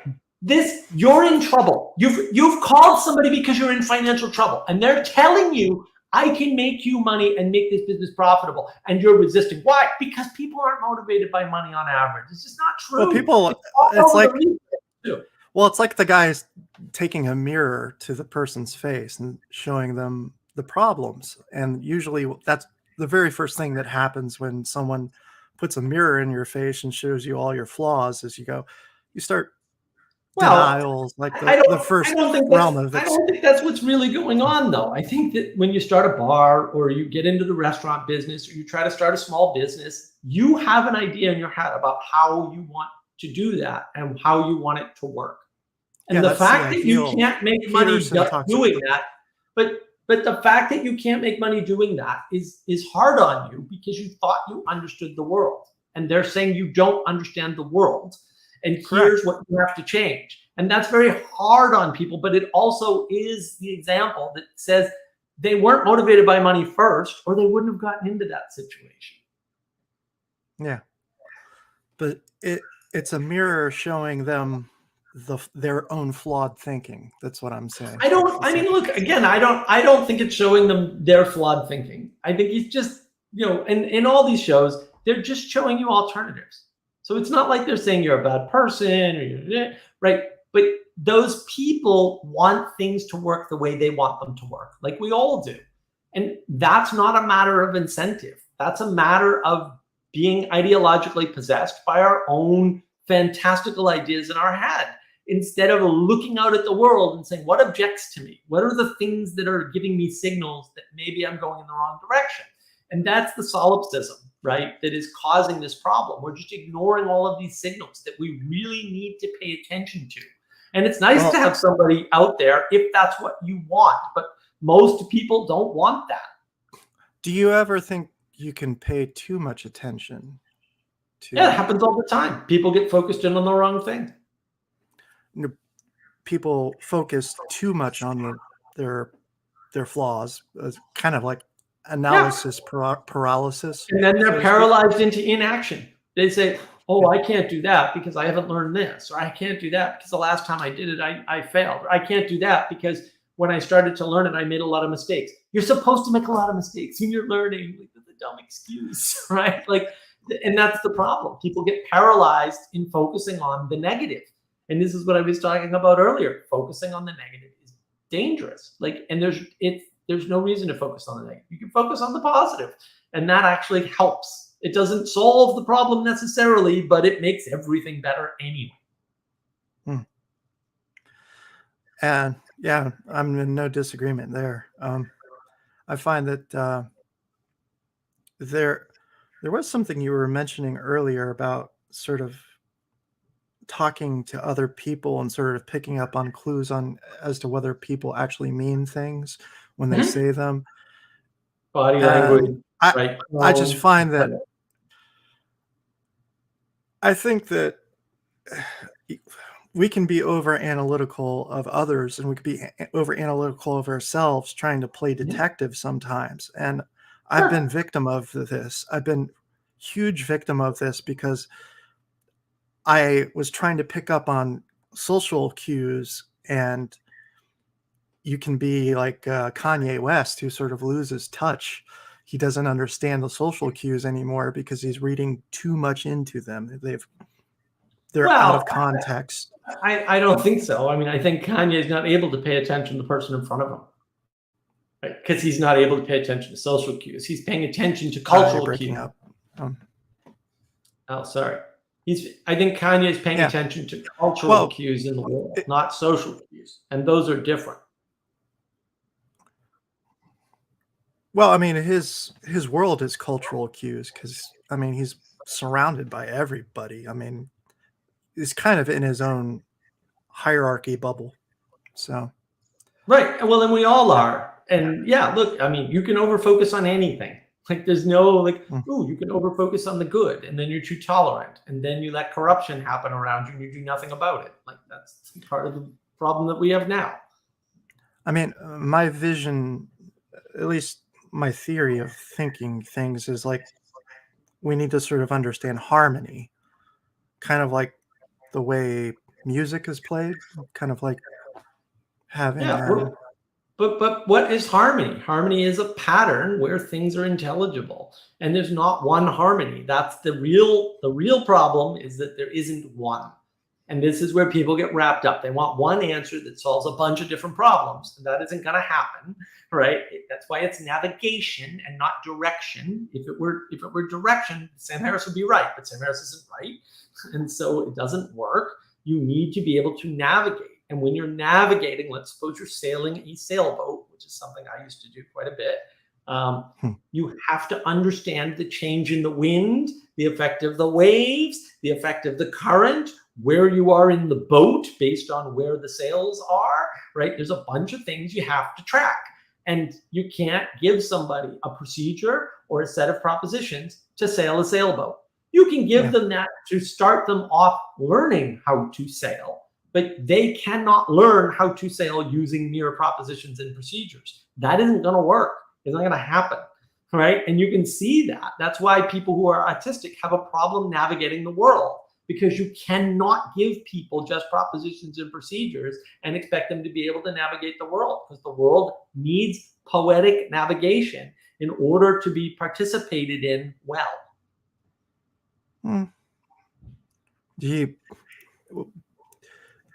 Well, I also kind of wonder, is there a place for the autistic people though? Well, there's lots of places for them, but that's not the issue. The issue is you cannot solve that problem by merely engaging in a way where you're giving them propositions and procedures. And the real problem is that we are privileging propositions and procedures over every other way of relating to the world. That's And because that's it's computers. causing some It's of the way these computers problems. work. Yeah. Huh? That's because it's the way computers work. Well, no, I mean, I think it's more fundamental. I mean, I think it's materialistic, right? Where you want certain structures to cause certain outcomes reliably, and to some extent they can, but they don't, because people can ignore structures, right? And if you ignore the structure of a building, you can drive through it and kill people. That happens, right? Like that happens. If you ignore the rules of not going to school with a gun, you can shoot people. Like, there are these ways around it. Structures are not the solution to the problem. And the navigation of the world, the participation in the world, is all about actually participating in the world. But not to say throw out propositions and procedures. Nobody is saying that. But they're insufficient tools to be able to navigate. You need more than that. They're great starting points, and you need starting points, and they're dogmatic when they're starting points, for sure. But you need to start there to move past there. Like, you can't move past something until it exists, right? Until it's been pointed out, until it's attended to, until you actually interact and see it, right? Once you're able to attend to it, then you can move past it. Well, what's your ideal past of all this? What do you mean? Well, you pointed out that the structures and the all these structures are something that people need to see past. What? Okay. Well, they don't need to see past the structures. No, structures allow us to cooperate efficiently. Okay. That's what they do. But what direction are you saying needs to, or where do we need to navigate from that point? Well, look, the ultimate telos is the good. So if your ultimate telos is the good, that's the best you can hope for. Are you going to perfectly navigate to it? No, almost certainly not, because you're a flawed human like all the other flawed humans that have ever existed, right? But if you have the good in mind, if you have a positive attitude, if you're trying your best in every moment to aim at the good, then when you navigate these structures, things will go better for you on average, right? Which is not to say that you can ignore evil. You still have to call it out, right? But your aim needs to remain towards the good. And then when you're navigating all these structures, that, things will go better for you, right? Look, years ago, I was doing support at a bank, and there was a really annoying guy on the floor. Like, everybody hated him because he was just a jerk. He was a jerk. He was a jerk to all the support people who were supporting him and making his job possible. And all the support people knew him, and all the support people knew he was a jerk, and nobody liked him. But I didn't care. I'd go up and talk to him. I didn't care. So one day he called me over and he said, "I don't have a work problem, but I'm hoping you can help me with something." And I was like, "What?" Like, this guy's never asked for help for anything. He just calls us up and "My computer's broken. It's your fault." Shit like that. And so what happened was, he said, "I have a monitor and it has a busted pixel dead center in the screen, and I just can't deal with it." And he said, "I called up the company and they said they will not replace a monitor for a single dead pixel." He said, "But I can't deal with it. I don't, it's an expensive monitor. I don't know what to do." So I said, "All right, here's what you do. First, when you call the person up, you have to be very nice and very polite and ask them how their day is." Because when you call them up, you think you're the first person that they're talking to with a problem. Meanwhile, they've been dealing with people all day long. And he went, "Oh, yeah, that kind of makes sense," right? And I said, "And then you do what you did with me. I'm hoping you can help me and just explain the issue." I said, "And then just be understanding and very calm and polite." So he did that. The tech person said, "Replace the monitor for him." RMA'd it for him. And said, "If they ever call you on a survey, you have to say whatever it was. Right? You have to say 10 dead pixels or whatever. Doesn't matter." And he was very thankful. And from that day forward, he was nicer to all the tech people, all of them. Right? And so just having that positive attitude and aiming towards the good. And I mean, he was desperate, and he knew to call me because I was more tolerant of him and less short with him than everybody else. Right? But then as the result of that interaction, right, he was not only did he get what he wanted, but he was nicer to everybody else too, because he realized something, that tech support people actually have a lot of power, and they control a lot of things, and they can make your life very easy or they can make your life very hellish. And once you understand that, your life goes better, right? I mean, it doesn't necessarily fix everything, but it's important. Speaking. Yeah. No, but it doesn't fix. But people want a universal solution that's going to be consistent and reliable, and you're not going to get that because it's not the world we're in. It's something like original sin somehow. I don't know, or fallen world, or however you want to cast it. It's very mysterious, If only somebody had written that down in a book a couple thousand years ago, maybe that would help us. But we probably wouldn't read it anyway. And you know what? I bet if we did read it, we would totally misunderstand it. And you know what? I bet even if we understood it perfectly, we wouldn't conform. We wouldn't do it. That's what I'm betting. I don't know. It's all hypothetical, but I don't think that anybody can understand it perfectly unless they're perfect. But all hypothetical. We don't have such a book. It's okay. Yeah. At least my experience, I divulge this to pretty much everyone. I'm bipolar, and I've had experience with bipolar syndrome. So talk about imbalance and out of harmony. But in one of my, what was it? Not full manic. It was hypomania. I noticed this kind of like not judging anybody, and I would it created an air of acceptance around me when I did it, but I couldn't maintain it forever. It was impossible. But it was just basically don't judge anybody and accept them for who they are, and you can find this way in which you can communicate a lot easier, and it actually calms everyone down, right? By calming yourself down too. So, exactly. But Yep. I couldn't maintain it though. It was impossible. And it's hard. It's hard. So there's a treatment that I have for anxiety, where what I call it Zen sweeping, because I can call it whatever I want. And what you do is you do an action. It can be sweeping. Sweeping's a good one, actually. You do an action that's very regular with your body. And what that does is that, and it could be the dishes, it could be cleaning, it can be anything where you're physically moving, right? But what it does is your body sends a signal to your brain saying everything's fine. And then even though you're anxious in your brain, the body's countering that signal with, no, we know what we're doing, we're sweeping. We know how to sweep. The body's very happy, right? And then the mind goes, oh, well, the body's very happy, so that's good. So you've got a counter signal that says you don't need to be anxious so much. And then over time, when you do that when you're anxious, it actually brings down your anxiety. That's how I treated my anxiety when I was young. That was very helpful. And it's so easy, right? It's one of those easy sort of practices if you want to get into practices in John Vervaeke. Like, that's a better practice, I think, than most of the ones that he talks about, because it's a very simple thing to engage in. I think our biggest problem is we just need to get away from our machines. Well, talk to people.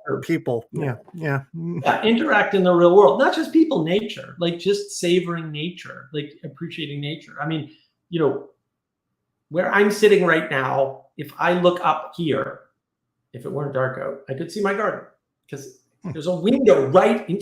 There's screens here, there's screens here, there's no screens here, it's outdoors, right? And then if I go out that door, there's a big picture window onto my pond. Like, this is deliberate. This was chosen deliberately with forethought and knowledge, right? I knew what I was doing. I knew what I needed to have. I had it in my last house too. Like, I had a window, it looked out over my small yard, right? But it's better than, with nature and a tree and the whole 9 yards. It's better than nothing, right? And then I have 12 acres of land. I can go for a walk anytime I want. So go walk my dam and walk around my pond and stuff. All of that is available to me. And doing that is important, even if you're not getting out with other people, which you should also do. But being able to disconnect from the created world, the created and highly controlled world online is really important, because if you don't do that, you won't know how to navigate the world that you didn't create, that you don't control. And those skills will atrophy. It's not a development plateau. You can't say, oh, I know how to people, and now I can people at any time. And then you go 10 years in your, with your like riding a bike, your video game machine, and the next thing you know, you've forgotten how to people, right? That happens. I've seen that happen to people. It happens to old people in particular. If you haven't been around old people, man, some of them, when they get trapped in that, and sometimes it's entirely their fault, and sometimes it's not. Sometimes their family abandons them. It's really tough on people, and it's not good for them. My answer has been going to church quite a few times, and that's helped for me. And that's a lot of people pick that. Yeah. And play D&D with them at church. Yeah. Well, And look, also, any interaction is better than none, right? and I think hiking and going out, yeah, I'm, you know, if there were a way to get people not focused on these negative circles that just spin Mhm. online, because people are trying to, what they're trying to do is express themselves and make their identities known, because they feel insignificant, because they feel kicked down or whatever it might be, and the reaction is to tell as many people about their plight or whatever it might be, and what they get back is far more negativity. And I think that's, Well, or it may seem that way to them. I mean, part of the problem is when you're trying to force yourself onto the world, you're going to meet with resistance because you're using force, Yeah. right? And sometimes you just need to let the world in. Like you just need to drop your shields and let those interactions happen. Because a lot of times we reject bids for connection all the time, and that's part of it. And you have to some extent, right? You can't accept them all. That's overwhelming, right? And that's the problem, is people don't understand that. And you know, a lot of that is about interfacing with uncertainty. Like we always have these poles inside of ourselves. Some of them are intuitive, some of them are just raw emotion, right? Some of them are linked to our physicality, right? So if we have a cold, we don't feel well, everything is a negative affect, right? Whatever, it doesn't matter. Recognizing that though is important, because, and I've got a video on this on navigating patterns. Of course, there's 3 frames, right? There's you with yourself, right? That can be somewhat fixed with meditation and contemplation, right? There's you with nature, right? You know, get outside, go for a walk, learn, knock on a tree, right? And then there's you with others, and like you need to cultivate all 3 of those types of relationships all the time. Otherwise, they atrophy and die, and that's part of the problem. yeah, I think you hit the nail on the head there. Yeah. Well, I like the 3 frame model. I did not see the movie Pi. So I don't really know anything about it. I mean, I heard a bunch about it, but I didn't see it. So I can't offer my interpretation of what went on in that movie. It should be good though. Well, it was a nice chat with you, and Always a I mean, pleasure. this is and I feel like I benefited from it, and Oh, good. I'm glad to hear that. I hope everyone else did. I'm sure Take they care. did. See ya.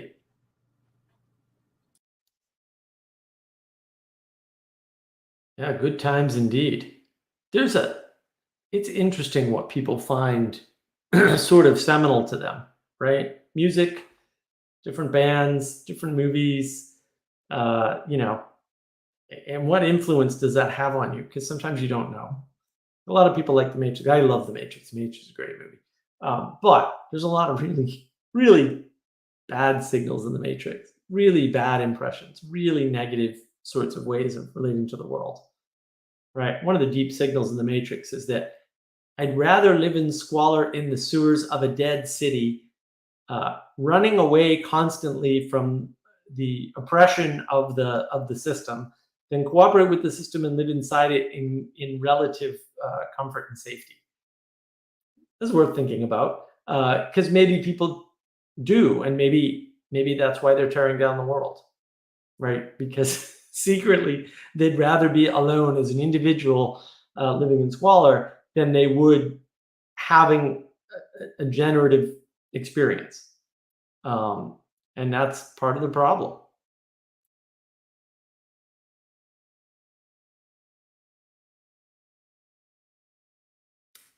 The movie sounds terrible. A computer to power to try to predict the stock market. That sounds awful. Why would you do that?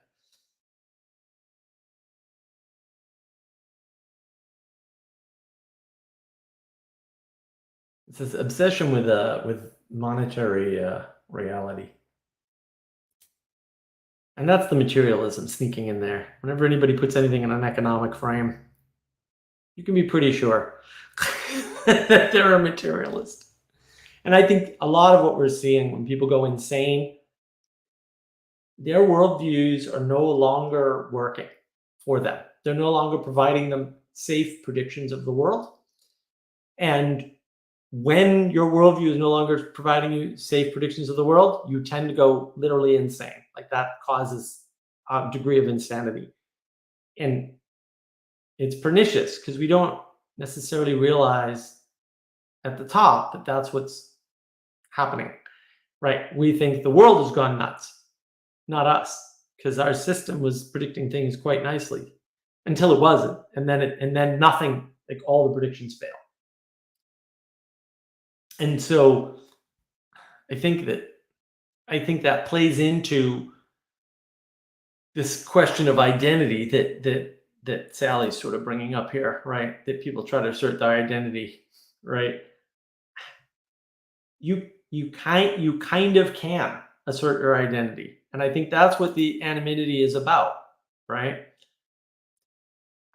The idea that you can force your identity on other people and that you have it for yourself is very Rousseauian, as we were talking about earlier, and it's wrong. Identity has to be negotiated. I think Peterson talks about this. You negotiate your identity. And when you're not negotiating your identity or your worldview or your model of life, you're running into a problem. The problem that you're running into at that point is the problem of not being able to cooperate, to participate in the world with others in a generative fashion. You can still participate, but you can't participate in a generative fashion. And that's the issue. You need to be able to be generative. And you don't have a single identity, right? You have multiple identities. You need to be able to manage those multiple identities. That, I think, is what ethics is for, is managing multiple identities, not only your own, but other people's as well. Like, there are other people in the world, and ethics doesn't make any sense if it's only about you. And so if something's not only about you, how much can you know about it by just introspection and looking at your own life? I would argue very little, right? Not nothing, but very little. You really need to explore things like ethics and morality in a larger frame, because that larger frame is the thing that enables you to participate generatively with others. And so whenever you get into these solipsistic, oh, just meditate and you'll be fine sorts of things, I don't think that's going to work the way you think it's going to work. And you can only negotiate so much of your identity. Like, very few people pick their own nickname. Everybody knows this, right? Everybody who's a kid knows this. You don't get to pick your own nickname usually. It's important to realize, right? And, I think the big problem is this is what people are doing. They're asserting their identity to give themselves status. And it doesn't work, and then they get confused. Or it works for a while, and then it stops working. Because status isn't something you can give yourself or others. It's something that is conveyed through activity, participation in the world. Now, you can temporarily give people authority and, temporary leadership and temporary status, but it doesn't last. Like, these things are negotiations. They're negotiations. And that's what we don't like. We don't like to negotiate. We don't like to have a conflict, right? We don't want to go through all the trouble, but you don't have a choice. The world you're in is the world you're in.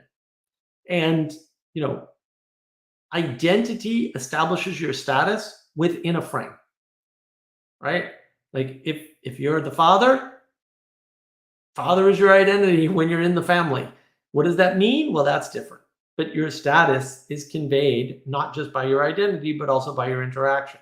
So if you don't respect your father when he's telling you, something about a subject that you know more about than he does, then it's not a one-to-one relationship, right? It's not a one-to-one relationship.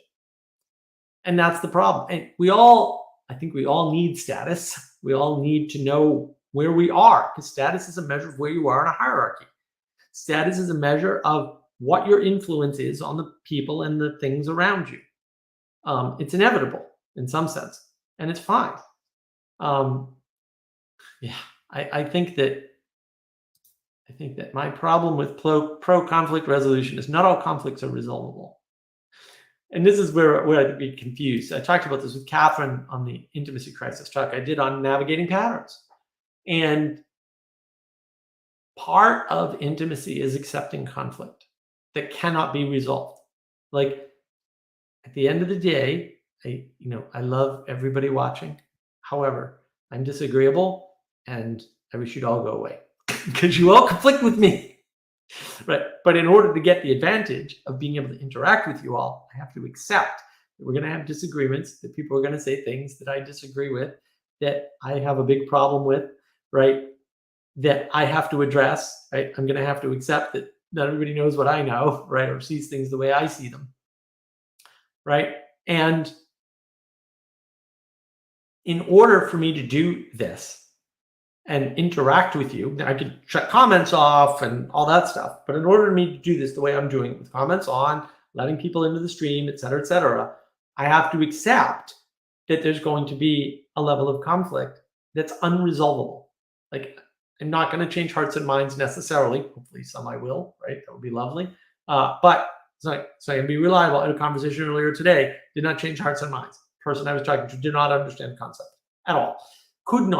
Did not have the framing to understand the concept. Doesn't mean he won't come to realization tomorrow, but in the conversation, it was unresolved.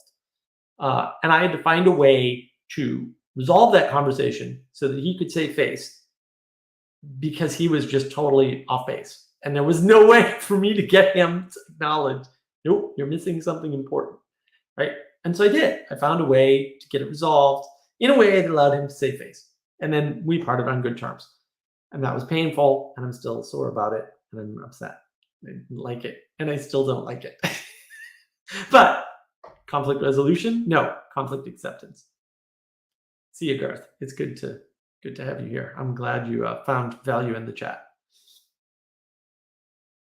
And I think, yeah, this is a good point that Nico brings up. It's far more important than status. Without identity, you can't exist. Identity comes from your worldview, or your progressive or reactionary, a national or foreigner, etc. Well, look, those are all factors in the identities you ultimately assume, right? But as history has shown us, you can overcome those factors. So the fact that you were born in South Africa and you're not a native to the United States, and maybe you don't look like the normal average population in the area you live, doesn't mean you can't become the world's wealthiest man in the United States. Right.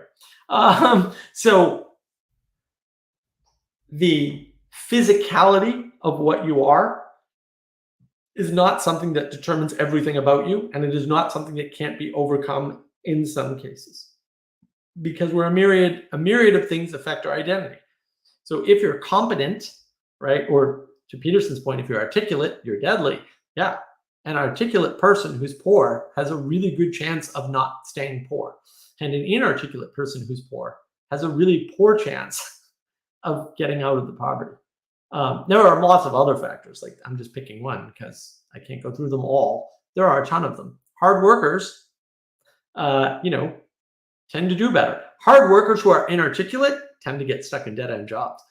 Right? Hard workers without vision don't tend to do as well as hard workers with vision. There are lots of influences that allow you to transcend where you started. And that's really what life is. It's a journey from where you're starting, usually birth, typically. And then you get, traumatized by your parents left, right, and center, because your parents aren't perfect, because they're people. And then they make you imperfect, although you were probably born imperfect because original sin and all. And you have to navigate all that. But you have to recognize it's hard. It's hard for you. It's hard for them. If it's not hard, you're not doing it right. Right. And that sucks. Things are hard, and that's terrible. Like, who wants to hear that message? But that is what it is. And that's what's important to realize. It is hard. It is what it is. And that's, difficult for people to deal with, for sure, because we want things to be easier, but they're not. And we just have to account for these things and pay attention to different parts of them at different times, because that's life. And that's life for everybody. And that's why, somebody snaps at you, maybe they're having a bad day. And so maybe it's not about you, because a lot of people get upset with that.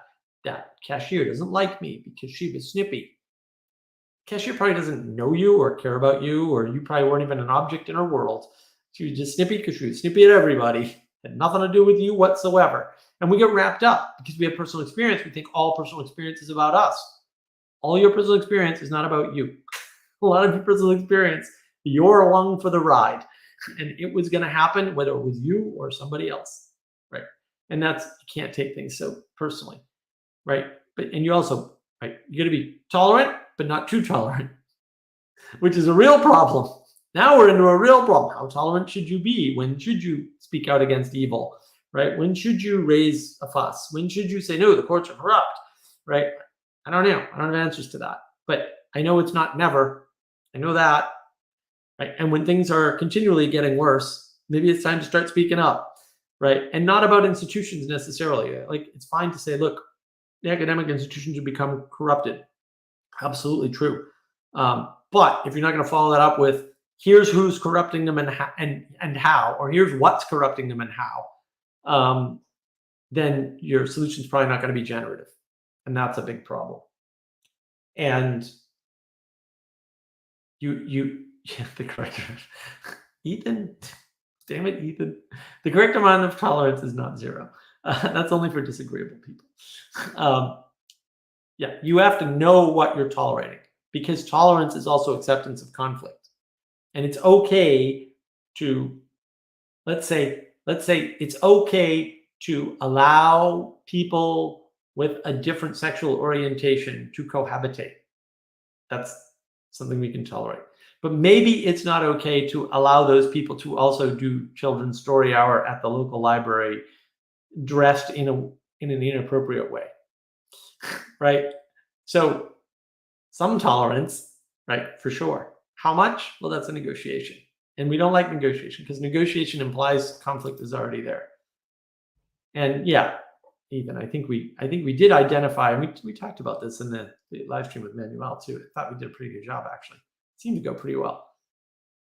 We're mistaking tolerance for mercy. And the problem is, if you have too much tolerance, you never get to give people mercy, ever. Because you're already accepting them. So they never get to the point of transgression. And if they don't get to the point of transgression, how can we have mercy for them?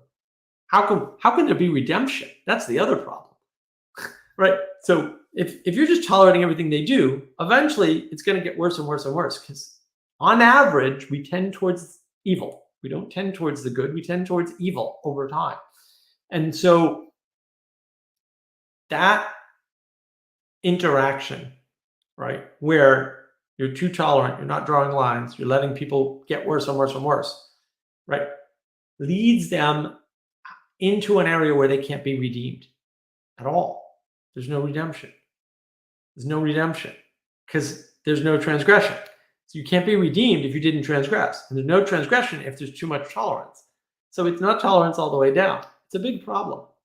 It's a big problem. I don't think this is fair, Ethan. I don't think tolerance is celebrating the transgression. I think that tolerance is something you have to meter out with wisdom.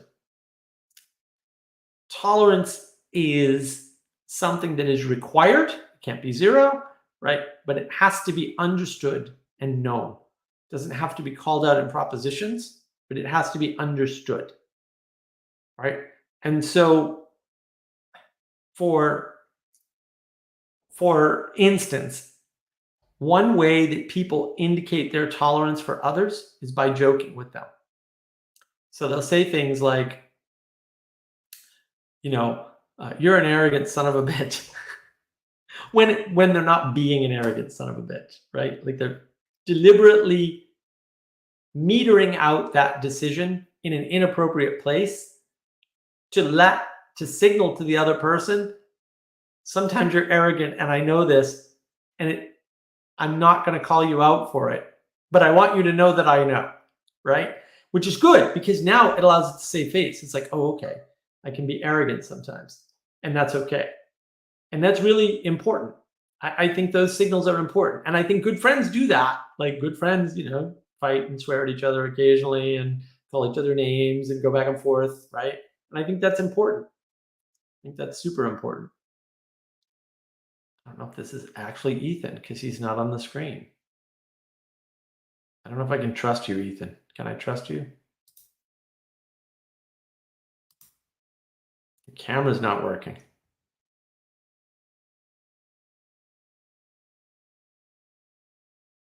Say something. No, can't hear you. The heck, Ethan? Why are you doing this to me? Why?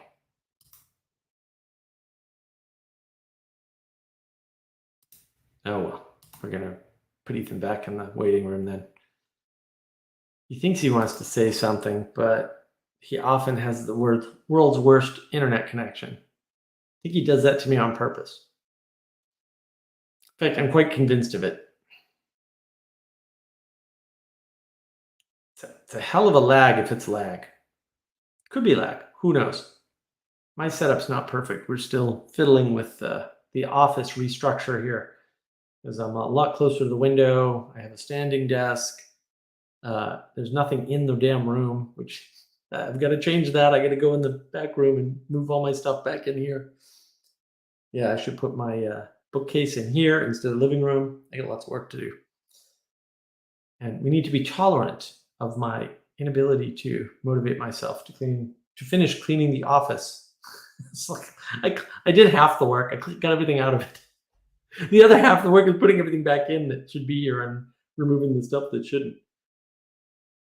I think that's, again, that's the core issue is how much of your own self are you tolerating? How much of your own bad behavior are you tolerating? Right? Because it can't be zero. Right? Your own inabilities and insufficiencies have to be tolerated by you, because it's 3 frames. You with yourself, you with nature, you with others. You got to account for all of it. There's tolerance in all of it. There's values involved in all of it. Right? There's goodness involved in all of it. Right? You have to be good to yourself. And that's the problem. That did fail, Ethan. Why did you fail me? You've let me down. I was hoping to have a lovely conversation with Ethan, because when Ethan has internet, I can have lovely conversations with Ethan, or in the car. But the odds of getting in another car with Ethan anytime soon are not very high. Someday I'll win the lottery. If y'all want to make me win the lottery, that'd be great. That would solve a few problems that I have for sure. So, all right. On that note, I've been going for 2.5 hours and I'm tired. I haven't eaten, so I'm gonna go eat. But it's been lovely. It's my first sort of experiment in live stream on my Navigating Patterns channel, which you should check out. If you're not subscribed to Navigating Patterns, you should subscribe to Navigating Patterns. Check out all my videos. I mentioned a few here tonight, and yeah, I hope everybody aims at the good. And I'm very happy that you gave me your time and attention today, because I value that very much. And I hope everybody has a lovely